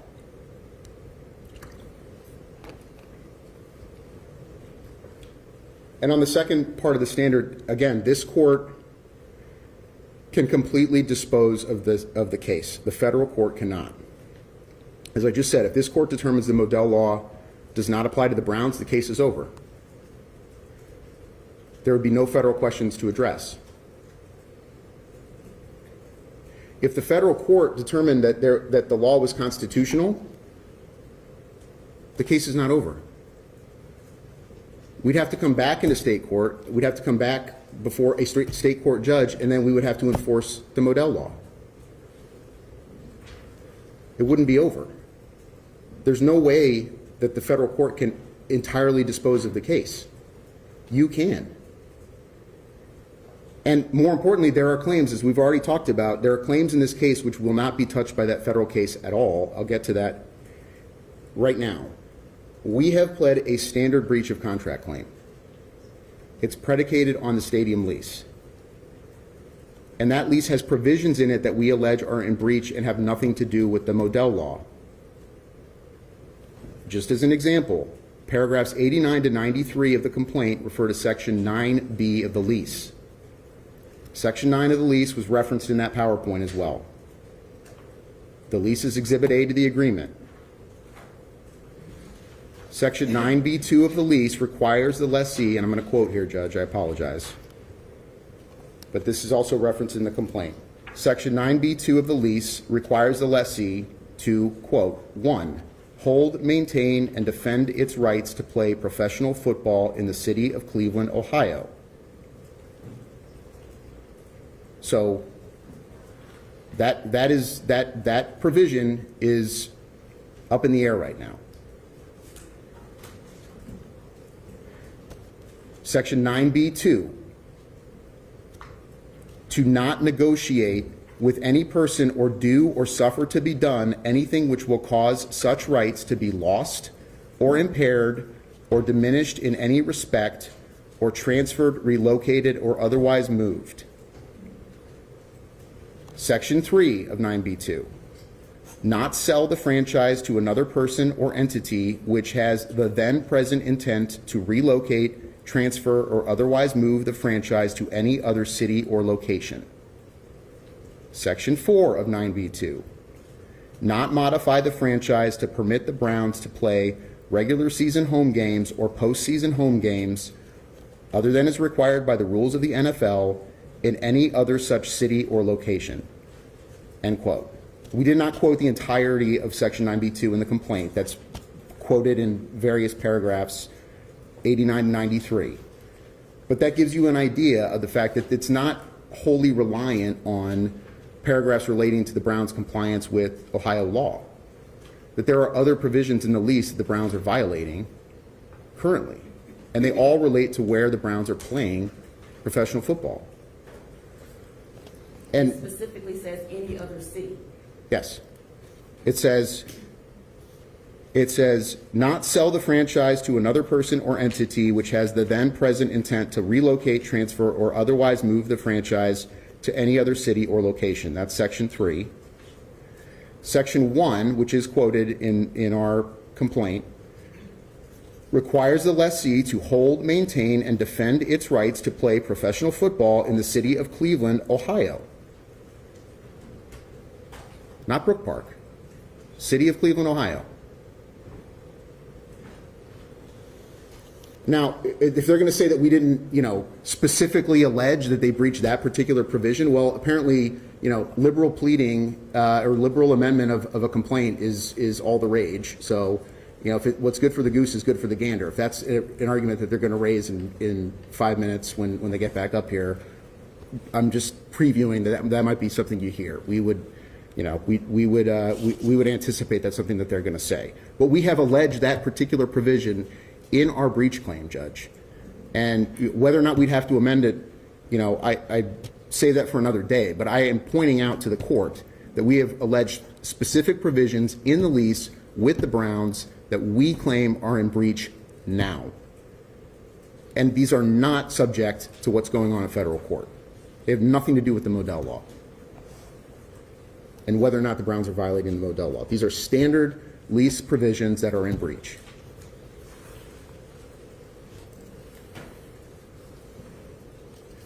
And that I think undermines this whole idea that this is a copycat lawsuit. I know you focused on that too. It's not, and it's not a copycat lawsuit. It's not identical. It's not nearly identical. It's a different lawsuit, grounded in different claims, grounded in a different set of disputes. Namely, let's just call it what it is. Like I said before, it's a landlord-tenant dispute.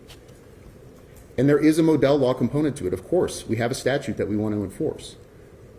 But all of that together is before the court, and appropriately so. And all of that weighs against there being a stay here, for the reasons I just outlined with respect to the standard. And so the entirety of this case belongs right here with this court, and the court can apply law to the entirety of the case and apply Ohio law to the entirety of the case and address all the issues in this case. I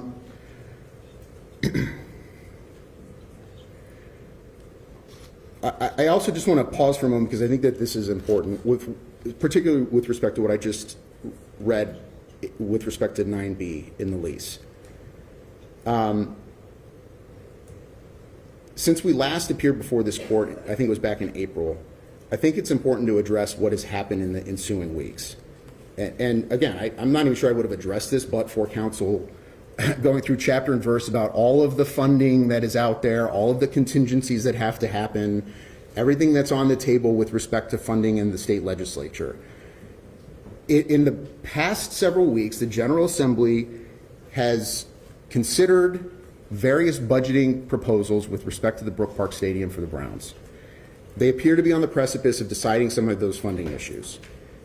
And they, depending on what the structure of those funding decisions is, there is a funding decision that could be made within days that would direct hundreds of millions of dollars in Ohio taxpayer money to the Browns for the purpose of building a dome stadium in Brook Park, Ohio. And depending on how that funding is structured, whether it's offered directly to the Browns for the Brook Park project, that could affect city decisions on whether to seek equitable relief. And this proceeding is the most natural and immediate venue for doing so. And I raise this because this matter has been pending for 6 months. We've already started discovery. It's the second time we've appeared in front of you. And it's clear that we are moving this case. And so if certainty in litigation is so important to the Browns, and I trust that it is, I don't understand why they would want to stay this case, given all that I've just addressed. This is the natural place for us to be, for seeking relief related to all of those issues. And as I started off this morning, Your Honor, it's clear the Browns don't want to be here. It's clear that this Ohio professional football team does not want to be in Ohio court having an Ohio judge decide issues of Ohio law. That is particularly galling given the fact that they are asking the Ohio legislature for $600 million of Ohio taxpayer dollars. They are also asking the county of Cuyahoga for almost $200 million in Cuyahoga County taxpayer money to help fund this Brook Park Dome. They are asking a municipality in Cuyahoga County for $400 million to fund this Brook Park Dome. That's a municipality of less than 20,000 people. $1.2 billion they are asking of Ohio taxpayers, and they don't want an Ohio court to decide whether or not an Ohio statute or an Ohio contract applies to an Ohio professional football team. That's what they're saying to this court. And so we have, I don't know the answer to that question, why they don't want that. I think there are plenty of other important questions that we would like answers to on behalf of the city. When do the Browns intend to comply with the Modell law? I mean, that's an important question that we would like to get answered. How do they propose to comply with their lease provisions? That's another important question that we'd like answered. Those questions are not going to be answered in federal court. They can only be answered here, and they can only be answered once we start moving forward on this case after you deny their motion for a stay. And that's, again, what I'm asking you to do here today. With respect to the dismissal, I'll just start with a simple premise. I think they tell you everything you need to know about the merits of their dismissal by posing it in the alternative. I don't think I've ever seen that before, where somebody's asked for a stay and then a dismissal in the alternative.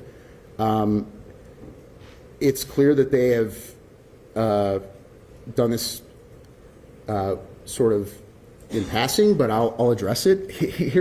Let me just get to the heart of this. They are saying, when you listen to Mr. Wilson's presentation on their position with respect to the Modell law, this is literally what they are saying. We would not be in a position to enforce the Modell law on behalf of the city of Cleveland until somebody kicked a football in Brook Park at the opening of the first Browns game to be played at the Brook Park Dome. That is what he said. That until that happens, they haven't started playing a home game away from Huntington Bank Field. Now, again, I think that gets to the merits of the case, but that is how preposterous this position is. The only thing the court has to consider right now is whether or not we've pled that they're violating the Modell law, and we obviously have. He leaves off that we pled that the Browns gave notice that they're leaving the city of Cleveland and they're going to stop playing their games at Huntington Bank Field. We pled that. We pled that at paragraph 66 to 67. And we pled that they haven't given an opportunity for anyone else to purchase the team at paragraph 68 to 69. That's the standard for motion to dismiss. Did we plead a violation of that law? Of course we did. But that's, if you string out what he's saying, it flies in the face of everything else that they presented. everything else, that the Browns have exercised an option on 176 acres in Brook Park, that they have all of these designs and schematics on the Brook Park Stadium. Of course they're going to move to Brook Park. That's their whole plan. That's what they want to do. That's why they're going down to Columbus and talking to the legislature and trying to secure all of this funding. That's the notice. The notice that they're moving to Brook Park, we've alleged in the complaint. But are they really trying to tell the world that they're not moving to Brook Park? Because that's what Mr. Wilson said. He said, we have a present intent to move to Brook Park, but until we actually kick the football in our first game in Brook Park, the Dome Stadium at Brook Park, you can't enforce the Modell law against us. That is what he said. I cannot believe that that's what the Ohio legislature intended. I cannot believe that that's the way that the law was ever intended to work. And by the way, for purposes of surviving a motion to dismiss, we don't need to show that. We have pled the complaint the proper way by showing that they gave notice that they want to play somewhere else, and by showing that they have not given anyone else an opportunity to purchase the team. So we survived the motion to dismiss on ripeness grounds. Same thing with the breach of contract claim, given the fact that they are presently violating the Modell law. Can I have just a moment, Your Honor? I just want to make sure I've addressed it. Yes. Okay. Thank you very much. I'll Thank you so much. turn it back over.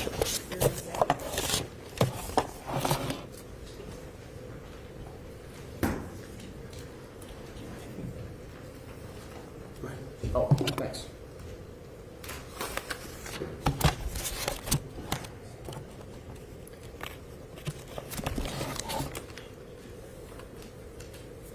Your Honor, good morning. William Savitt again. A few remarks in rebuttal, if I might. Thank you. Shortly before closing, my friend Mr. Herdman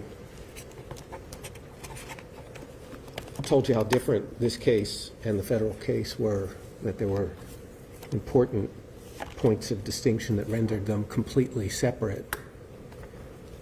10 days ago, he signed a brief and filed it with Judge Ruiz. And here's what he said about the two cases. When state and federal cases are parallel, as they are here, and went on. I'm sorry. When federal and state cases are parallel, as they are here. This case and the case that was earlier filed in front of Judge Ruiz are parallel cases. That's not what we've said. That's what the city said. And I think it's a telling point, because there's quite a lot of procedural jockeying here, and we'd say game playing, and it leads me to a point that I want to make sure to address with Your Honor very much head on, because it was such an important theme in the city's presentation. The city opened by saying that everyone on this side of the courtroom wants to avoid Your Honor, that the objective is to avoid this court. The claim that I heard was that the people on this side of the courtroom don't trust this court, don't trust Your Honor. Your Honor, that's wrong. It's 100% wrong. It's unfair and it's unreasonable. We trust you. We trust this court 100%. We trust the federal court and Judge Ruiz 100%. I'll observe that the charge that the first filed litigant doesn't trust the second court is exactly the charge that one hears every single time a second filed litigant, such as the city here, says when it's later called out on its procedural game playing, and it's done to deflect from the law, and it's to deflect from the game playing, and it's designed to justify what the party in that position always wants, which is a procedural mess. And that is what is sponsored here, Your Honor, a procedural mess. Instead of having one court that can address all of the issues in these parallel cases, the first filed claim in front of Judge Ruiz, the city wants two.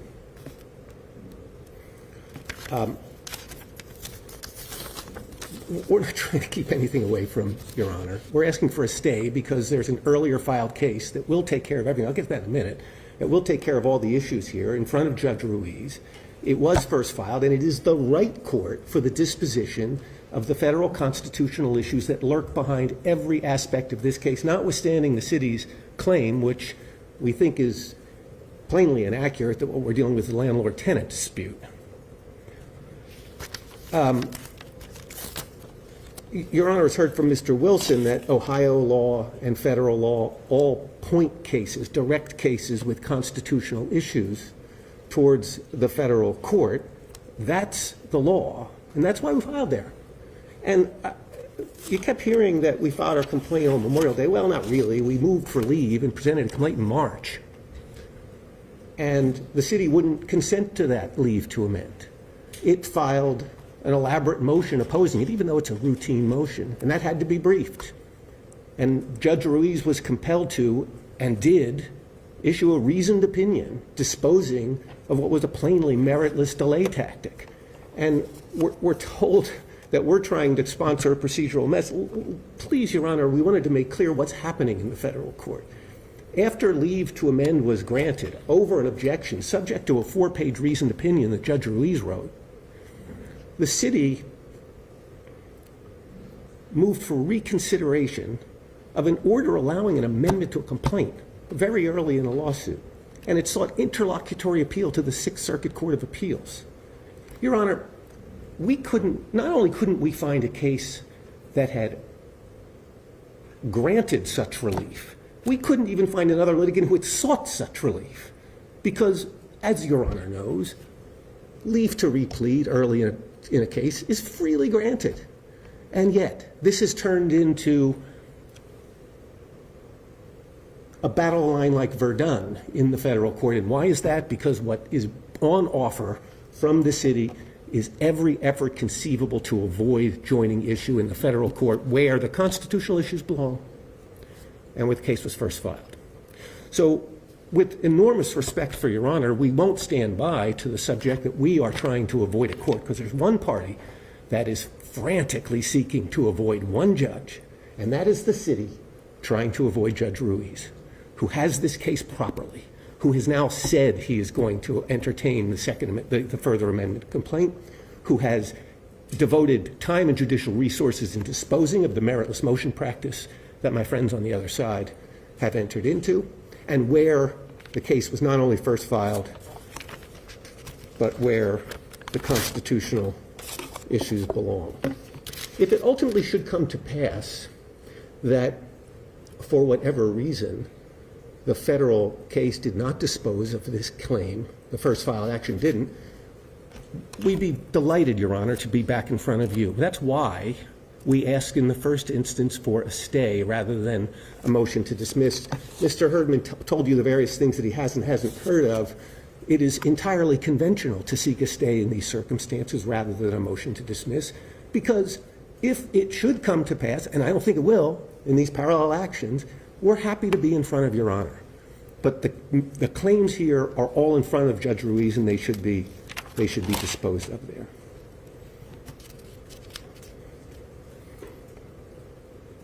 I do want to the idea that these claims aren't overlapping cannot be taken seriously. It's been admitted. It's plain as day. Nothing in the federal case will resolve absent of the disposition of the constitutional claims and the contract claims. I do want to address what I think is a little bit of interesting maneuvering with respect to this allegation that the Browns are in breach of the lease and that has been properly alleged. There is a pleaded claim having to do with breach. It's a claim for anticipatory breach. And what it says is that the Browns are in breach of their lease. And you've heard over and over again from the city that the Browns are in breach of their lease. We're trying to sort that out. The Browns have a lease. They have to pay rent. The Browns are paying rent. The Browns have upkeep obligations. They are meeting their upkeep obligations. The Browns are obligated to play all their home games in Huntington Bank Field. They are playing all their home games in Huntington Bank Field. Every material of that term is of that lease is being entirely complied with. Now, the theory of the complaint is that there's an anticipatory breach. And, Your Honor, the reason we're told it's an anticipatory breach is because the team is considering whether to continue to play its home games in Brook Park after the lease expires. That is true, but it's not a breach. And it's plainly not a breach. And the only way you can know if it's a breach is to decide whether the Modell law applies. And this is why the claim of anticipatory breach as pleaded, which relates, as Your Honor saw, entirely to the compliance with law provision of the lease, is a complete bootstrap. It is simply the constitutional question masquerading as a lease term. You can't know whether that pleaded breach of the lease is a breach or not without deciding the federal constitutional claim. Pure and simple, you can't. Mr. Herdman said, well, you might hear from the other side when they stand up that they haven't pleaded other violations of the lease that are set out in Section 9B of the lease. He said, well, they might say there's a technical pleading failure, but technical pleading failures are readily resolved by an amended pleading. Would that were the city's attitude when it was on the other side? But let's leave that to the side. Mr. Herman forgot to tell you something really important about Section 9B of the lease, that every single provision that he cited spoke about obligations that exist only throughout the term of this lease. That is to say, they expressly fall away when the lease expires. And every one of the purported claims that we'll see in this hypothetical amended complaint have to do with things that will happen after the term of the lease expires.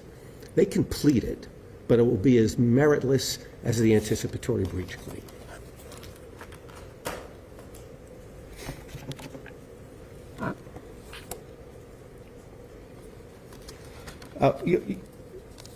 You heard a little bit about the pre-court decision. That was the one involving the Columbus soccer team, the Crew. It's really important to emphasize this point. That case and this case were different in the way that matters. The Modell law was passed, and everybody knows it, so that a team that tried to move away from an Ohio taxpayer-funded facility during the term of its lease, because that's what it says, has to comply with certain restrictions. That's what they did in that case. That's what Modell did. Same thing. But this is completely different, because the Haslam Sports Group has said over and over and over and over again, it will honor that lease. It will pay its rent through its expiry. It will play all of its home games throughout its contractual obligations. It will not do what Art Modell did. It will not do what Art Modell did in the sense that it will honor its contract, and it will also keep the team as the Cleveland Browns right here in the center of the Cleveland metropolitan area. The Crew wanted to move the team to Austin in the middle of the lease. Completely different. And that oughtn't be obscured. Some distinctions are little, and some distinctions are the difference. The distinction here, Your Honor, is the difference. So you're saying that the Modell law, you can only violate it during the pendency of the lease? I think, Your Honor, that I wouldn't want to make quite as broad a claim as that, because there might be circumstances that aren't presented in this case that would implicate that, and you're asking me for a general articulation of a legal principle. What I'd wanted to emphasize, Your Honor, is that the lease itself has many provisions that exist only throughout its term, and that provision should be respected, and that the Modell law's plain words and purpose are designed to ensure that a team that plays in a taxpayer-funded facility or property will respect its agreement. And the agreement, of course, is the lease. Please, Your Honor, recognize how extravagant the position is on the other side. Their position is that a lease signed in 1996 with a 30-year term, and that requires at the end that the Browns peaceably surrender the leasehold, and that obligates the city not a bit to extend the lease or improve the facility, keeps the Browns in that facility forever. That's not the way contracts work. It's not the way the law works. It's one of the reasons that the interpretation here is plainly going to be held unconstitutional when a federal court has the opportunity to look at it, which will be soon if what's happening in front of Judge Ruiz is any guide. I wanted briefly, Your Honor, to address the charge from the city that the Browns rushed into the federal court. Your Honor, that's just really not, it's just not what happened. And I think Ms. Reddy laid out the facts this morning, but just to make sure, the city had been threatening enforcement of the Modell law for 5 months before the Browns sued. And the city and the Browns have been trying to work with the city to figure things out, and they kept threatening this enforcement for 5 months. And they passed an enforcement ordinance in May 2024 saying, go ahead and sue the city. The Browns didn't sue for 5 months until October 2024. It isn't true that the Browns rushed in. The Browns actually were exceedingly patient and tried to avoid it. But when it became clear that to have any sort of clarity about the path forward, it was going to require judicial relief, the Browns took their lawsuit to the court that is best equipped to resolve federal constitutional issues, which are going to be key here, and that was the Northern District of Ohio. As for the claim that the city is the natural plaintiff, we beg to differ, Your Honor. Pre-enforcement relief, as I believe Mr. Wilson went over with Your Honor in some detail,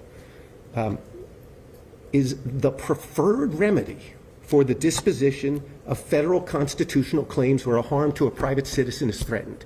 It's the natural plaintiff in the pre-enforcement context, and this is the United States Supreme Court talking, not just some lawyer yakking at you.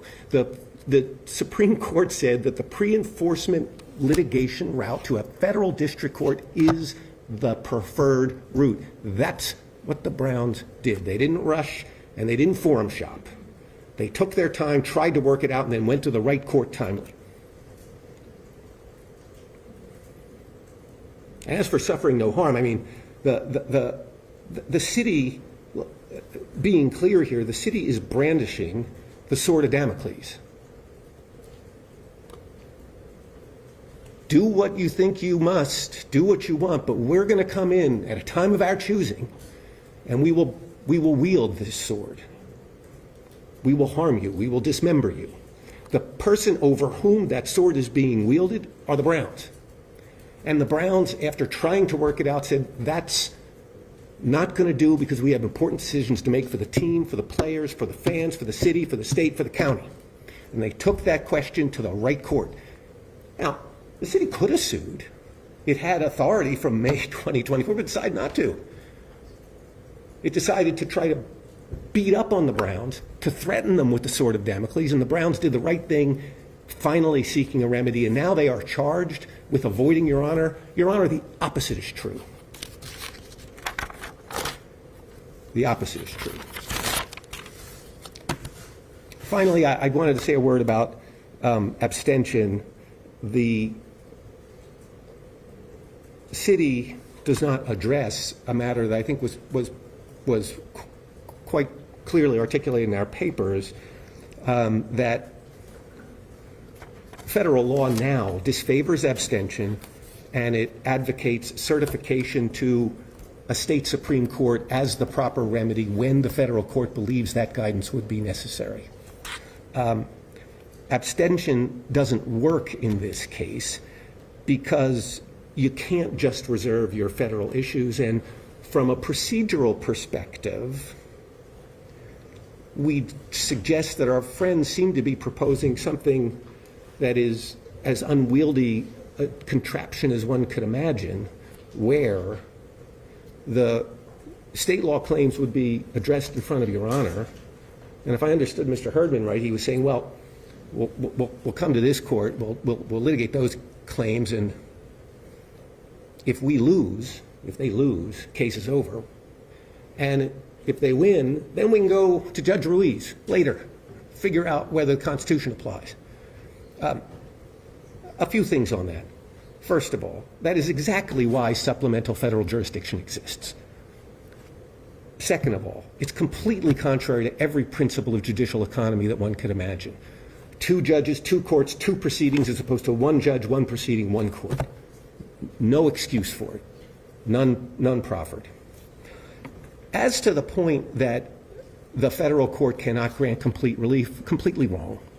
And it's not only inconsistent with what is being suggested by the other side to the federal court, it's inconsistent with everything that one knows about supplemental jurisdiction. Indeed, these claimed breach of lease claims are not only obviously not appropriate because they are either a bootstrap on a federal claim, the one that's pleaded, or completely incognizant of the contract, the ones that apparently we will at some point in the future see. But whatever it is, they are part of the same nucleus of operative facts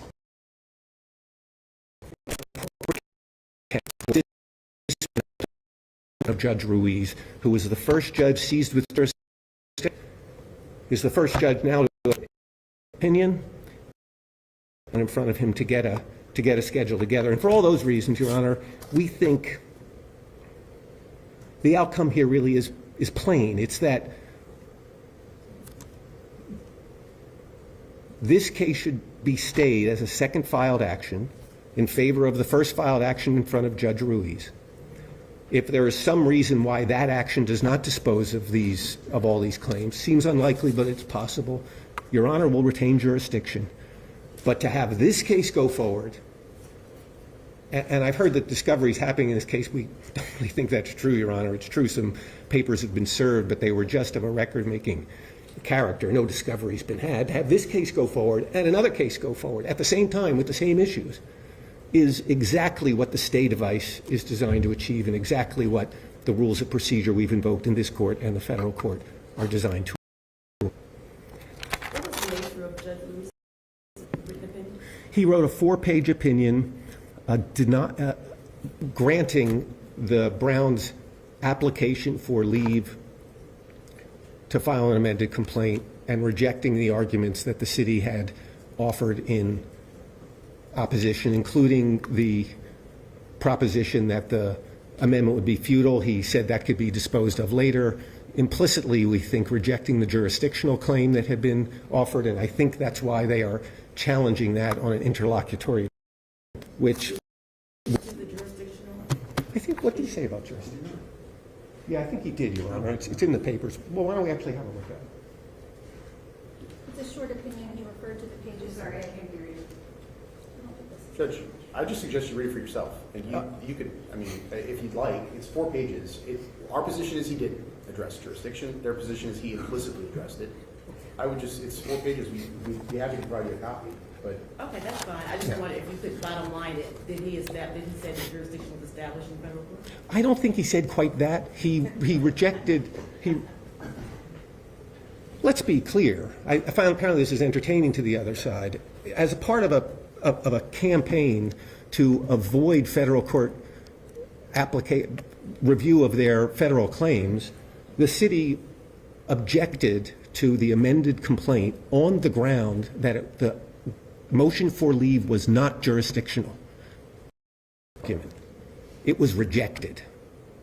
So there's no way that does not reflect a decision respecting jurisdiction. Moreover, they are trying to take the question whether Judge Ruiz had jurisdiction to the Sixth Circuit.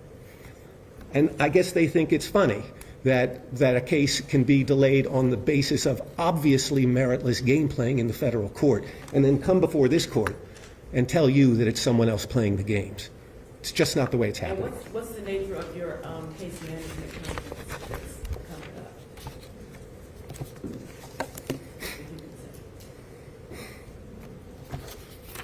coming up?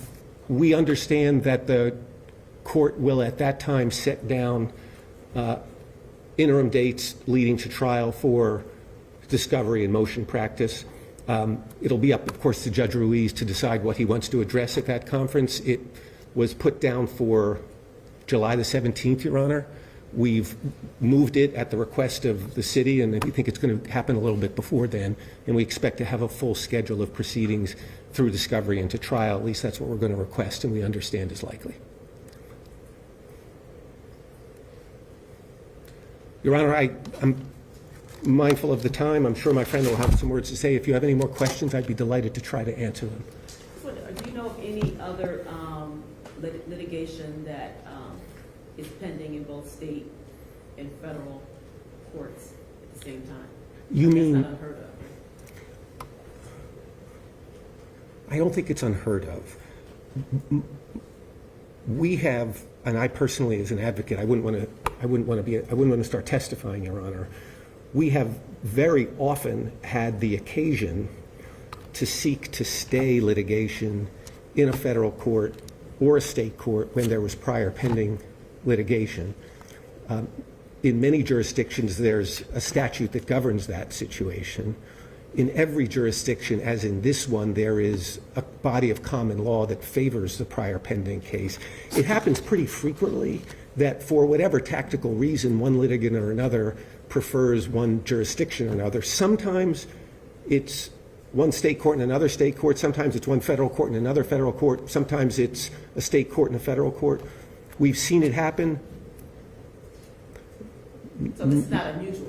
It's not unusual for the filings to happen, but I'll tell you it is unusual for the second filed case not to be stayed, because that's the natural way to dispose of the problem. No judge, in our experience, thinks it's appropriate to have two cases pending at the same time, so they work really hard to avoid that outcome, usually by staying the second filed case, which is the relief, Your Honor, we're asking from you. And you're saying that applicability of the law has to be determined after the constitutionality? Essentially, the claim that's been pleaded is that there's a state law claim that says there's been an anticipatory breach. The reason we're told that there's an anticipatory breach is because the Browns had to comply with law. The noncompliance with law is the noncompliance with the Modell statute. So that's why I said, Your Honor, it was in the nature of a bootstrap argument. It all comes back to the Modell law. Now, the Modell law litigation is going to have several aspects. There are three significant constitutional infirmities to the law. There also are issues pertinent to statutory construction. So all of those things need to be decided. I wouldn't want to leave, Your Honor, with the impression that it is only the federal constitutional issues that need to be decided, but it is certainly right that the case can't be disposed of without addressing those matters which belong in a federal court.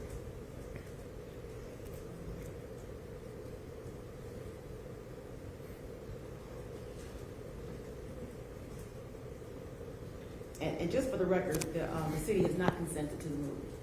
I'm sorry, Your Honor? Just for the record, the city has not consented to the move. Is that right? We have not. Okay. We've not agreed to it. And Okay. you mean the move to Brook Park? Yes. Oh, yes. Yes. Okay, and just for the record, there's been no good faith offer to sell in a reasonable. That's correct. That's correct.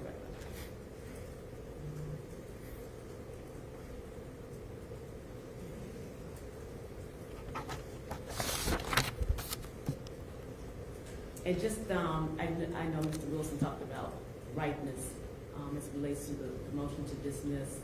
Did you want to say anything else about the ripeness of this? I will, and thank you, Your Honor, for that suggestion. I don't want to belabor the issue unduly, and I think we've addressed it in our papers.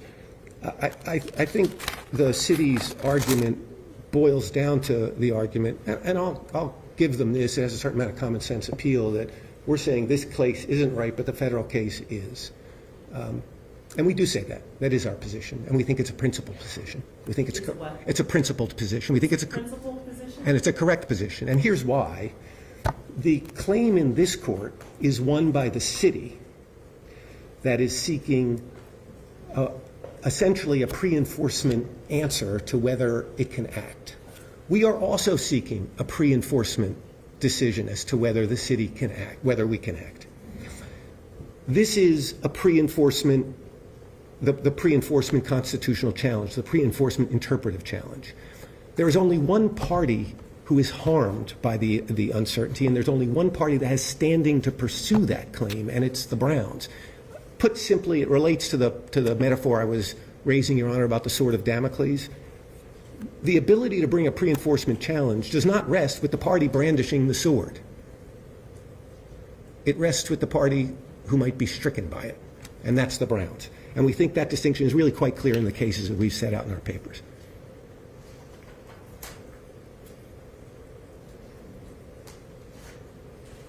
Okay, so you're saying that your client does not have a sword? Yes, we are saying that because the relevant authority here is whether the city can exercise its regulatory authority to punish or discipline or litigate against the Browns. It is the reason for this doctrine of law is to stop private citizens, gives private citizens an ability to challenge threatened regulatory authority so they don't have the dilemma whether to either not act when they wish to and believe they ought to be able to, on the one hand, or act and risk a regulatory reaction on the other. It is a body of law that exists to give citizens the right to get clarity as to the scope of government authority. And that is the claim that we are raising, and it is ripe. It does not exist to give the city the ability to determine its own authority. That is a pure advisory opinion and accordingly unripe. Okay, and by private citizens, you mean the Haslams? The Haslams and the Browns, that's right. That's right. Non-government actors. All right. Your Honor, thank you so much. I will be brief, Judge. Thank you. I just want to start off this idea that we have somehow conceded that because these are parallel proceedings, that they are the same. Those are two totally different things. I was driving into work pretty early this morning. I drive a Tahoe. At one point in time, I think I was parallel to a Vespa, but those aren't the same things, okay? So parallel is not the same, okay, Judge? I mean, we are talking about two different cases here. And the other thing is, there's some attempt to blur the lines here between what's in the lease and what's in the Modell law. And I would just suggest to the court, please look at the Modell law. There's nothing in there about a lease, nothing at all. It doesn't mention a lease. It's absolutely neutral when it talks about a lease. And it's obvious why that would be the case, because the Modell law talks about two things. It talks about notice, and it talks about opportunity to purchase a team if there is not an agreement by the city that has funded the stadium that the team's playing in. It doesn't care about the lease. The statute is absolutely neutral when it comes to a lease. Now, the lease is not neutral when it comes to the Modell law, and the lease is not neutral when it comes to whether or not the Browns are playing in the city of Cleveland. And, counsel pointed to the lease provisions, and he says that the very important provision in this lease is in Section 9B. And I will read it again for the court. It says, obligation to maintain franchise. Lessee represents that it shall be, as of the commencement date, a member in good standing of the NFL, and agrees that throughout the term of this lease, it shall, so throughout the term of this lease, we agree, it says that, throughout the term of this lease, it shall, Section 2.2, throughout the term of this lease, it shall not negotiate with any person or do or suffer to be done anything which will cause such rights, that is, the rights to play home games of the franchise at this new stadium in Cleveland, Ohio, not negotiate with any person or do or suffer to be done anything which will cause such rights to be lost or impaired or diminished in any respect, or transferred, relocated, or otherwise moved. Throughout the term of this lease. So, what is exercising an option on 176 acres of land in Brook Park? What is going down to Columbus and spending plenty of time down there talking to the legislature about funding? What is asking the commissioner of the NFL to go to Columbus to visit the state legislature with you? What is putting together schematics and drawings and gee whiz drone flyovers of a proposed Brook Park Stadium? What is having weekly officials with Brook Park City, weekly meetings with Brook Park City officials? Everything that, I mean, you saw plenty of slides about all the activity and all the things that are underway in Brook Park. All of that is in violation of this lease provision. Throughout the term of this lease, we don't have to wait until the end of the lease to be able to point to this to the court and say that they're in breach right now. And again, that has nothing to do with the Modell law, has nothing to do with a federal constitutional claim, has everything to do with us being a landlord and our tenant being in breach. And when you think about why this is in there, Judge, it's because of what they pointed to with respect to Art Modell. Everybody wants to go back and talk about what Art Modell did in 1995. This is exactly what Art Modell did. He was negotiating with the city of Baltimore behind the back of the city of Cleveland, negotiating for a new stadium in Baltimore. And whether it's a perfect analogy or not, this is what the lease says. This is the lease that they are the tenants in this stadium. This is the lease that they are subject to, and this is the lease that they keep claiming they are not violating, that they are completely complying with. Well, guess what? They're not. And that's, again, why we're in this court seeking redress of our claims and seeking relief for those claims. And there's not a thing that the federal court is going to be able to do to address these claims, Judge. This is not a federal constitutional issue. There's no federal constitutional claim that's going to affect this. This is a contract claim. This is a breach of contract claim. That's why we're here. That's why we're in common pleas court. It's a breach of contract claim. Happens all the time in this courthouse. Walk in and out of this courthouse all the time with breach of contract claims. That's exactly what this is. And that's why we're here in front of you. This whole issue about abstention and certification, that's all being argued in federal court. That's all pending. We have a motion to dismiss there. That's all going to be decided ultimately by Judge Ruiz. And when that will be, I don't know. There's all this attempt to predict when that's going to happen. No one knows the answer to that. I'm not going to try to predict it. I'm not going to try to predict when that's going to be done. I'm not going to try to predict what sort of schedule we're going to have when we have our case management conference. It sounds like in a couple weeks. The bottom line is we're here in front of you. This is the second time we've been in front of you. There is an interest in moving this case forward, and we are trying to schedule we are trying to move our discovery schedule forward with opposing counsel. Let me leave it that way, because we have discovery out. We've gotten responses that we need to follow up on, and that we intend to follow up on. So it's not just some like paper exercise. We actually we put a lot of thought and work into our discovery that went out. And again, I'm not going to trouble the court with the responses that we got. We're not at that stage yet. But we'll continue to work it with the parties like we would with any other kind of discovery dispute. But we're working discovery in this case, Judge, and it would be a shame to stop that right now on what is a standard state breach of contract claim, coupled with an enforcement claim of a Ohio state statute, the Modell law. All of this is together in front of the court. There's no reason to stay this, absolutely none at all.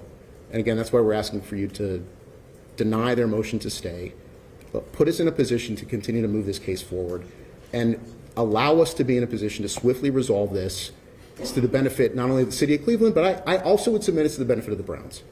Let's get resolution on this and do it as quickly as possible, and put us in a position where we can adjudicate all of these claims and seek the relief that's available to us. That's what we're asking the court for. Thank you. Thank you.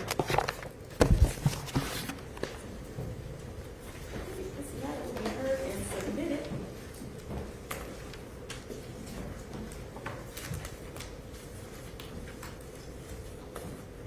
And we'll have Ms. Wilson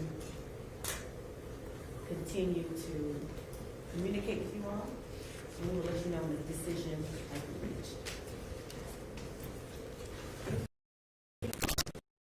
I have a copy of that 4-page decision by Judge Ruiz. Your Honor, we'll submit it to the Okay. chambers promptly, okay? Okay. And the only thing I wanted to have is thank you and the court staff for the time and attention. Of course. Thank you.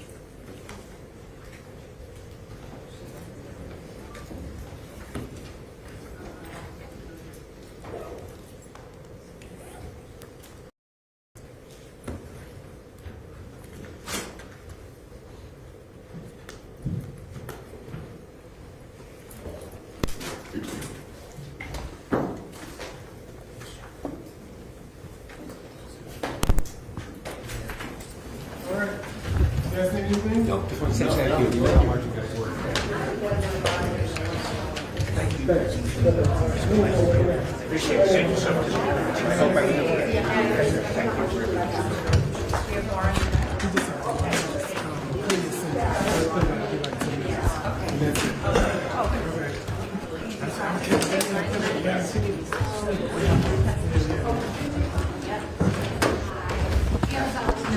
Hey, we'll pick everything up. Okay, yeah, no problem.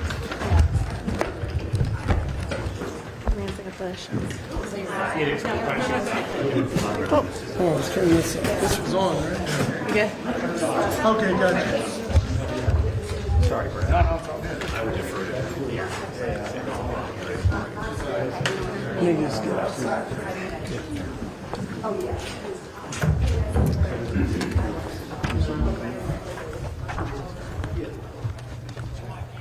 Can you do it over here?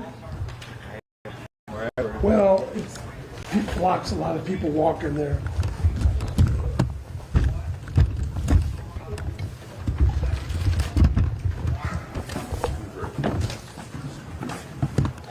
You want off shoulder sticks? Go off sticks if we, I mean, no, I think they're gonna come to us. if they'll talk, they'll talk. If not, I'd rather be on the sticks.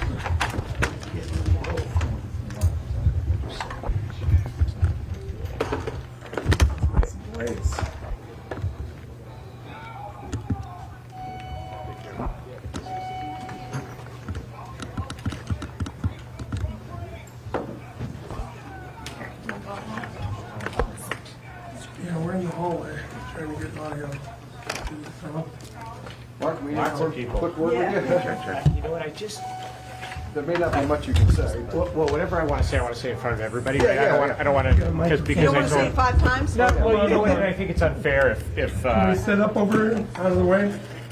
sure, where do you want to go? Let's, Well, I gotta get the microphone. okay, you know, I just don't, right, I just want to be fair and open to everybody to, yes, okay. You come a little closer, though. I'll We're try. friends. Oh, There you go. okay. All right, so yeah, I mean, I guess in short, your thoughts after all that. Sure. You know, I think we made the case that Ohio is putting forward hundreds of millions of dollars and should be in Ohio court under Ohio law with an Ohio judge. But what about the argument that you can't keep the Browns there forever?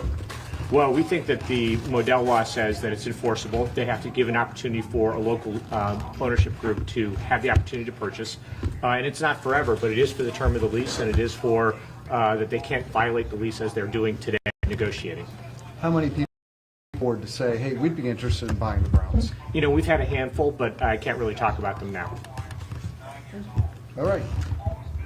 Look at that. Yeah, I'm just curious, I mean, obviously, here we're waiting to hear from the judge, where do we go from here? I know you're making arguments in federal court Yeah. right now about jurisdiction. Sure. Hear from the judge now about the motion to stay that's pending, and then we'll have a meeting with respect to our federal judges, simply about scheduling and about starting discovery. We haven't even started discovery in the federal case, so we're still kind of way behind there. State case has really progressed a lot more quickly. And what do you make of this argument that this is all happening too early and we shouldn't even be talking about it until they move? Ridiculous. They're getting today the notice to move.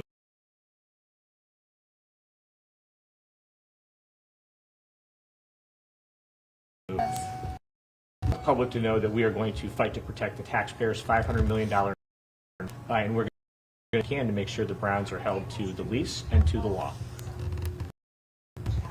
Thank you. All right. Thanks, everybody. All right, Thank appreciate you. it. Thank you so much. Of course. Thanks. And Thanks, guys. Thank you very much.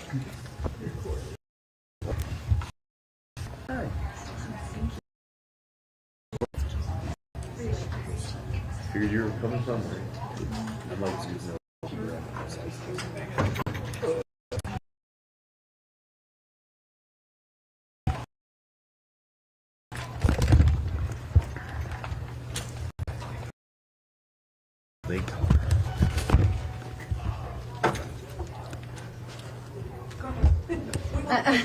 Next up, all right. Yeah. Tell me how you feel. Yeah. Oh, horrible. But the hair looks good. Flowing.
Yeah, we're gonna huddle first. I'm sorry? Okay. Cut. Oh, Yeah, sure, go ahead. We're gonna regroup. Good enough, okay. Thanks, man. Thank you. It's good.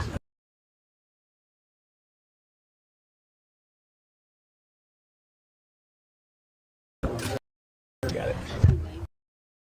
This, we're not blocking the.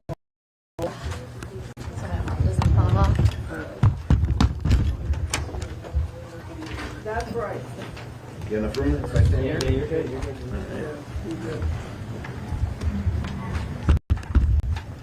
I'll be nice because Peggy's here. We just gotta get the people in here to ask. Over here, or do you want me to on the other Over side? there so I can get it.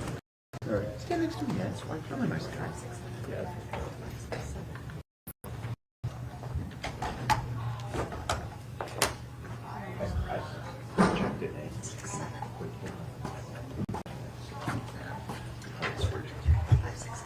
Oh, no problem. I know you're down.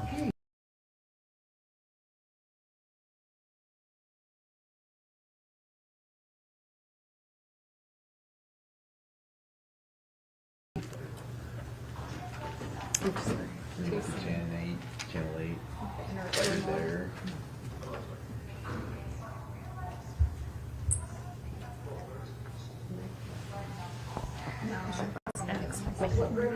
Go right here. Understood.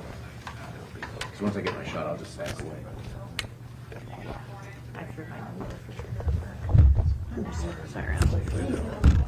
You've been around. We'll look in the middle. We'll go look in the. You can't get so lucky. So you're like a third.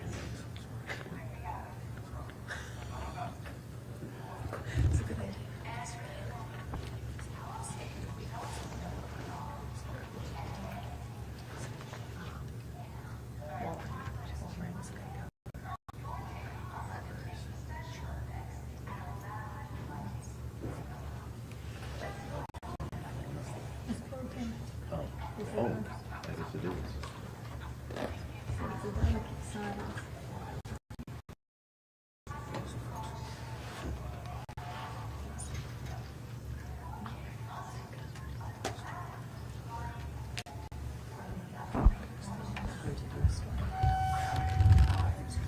So it's over.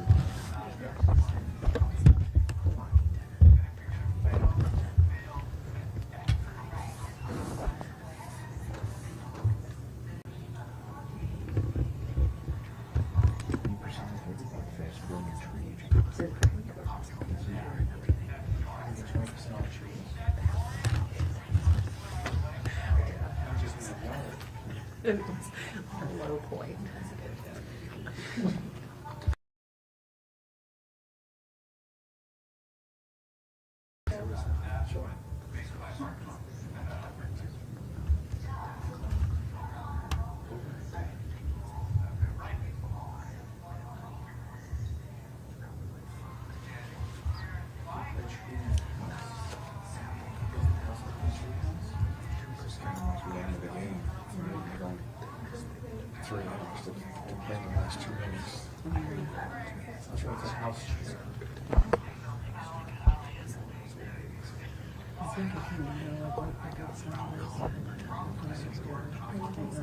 The same. We don't wait because it's like. We can pull this and then like that end.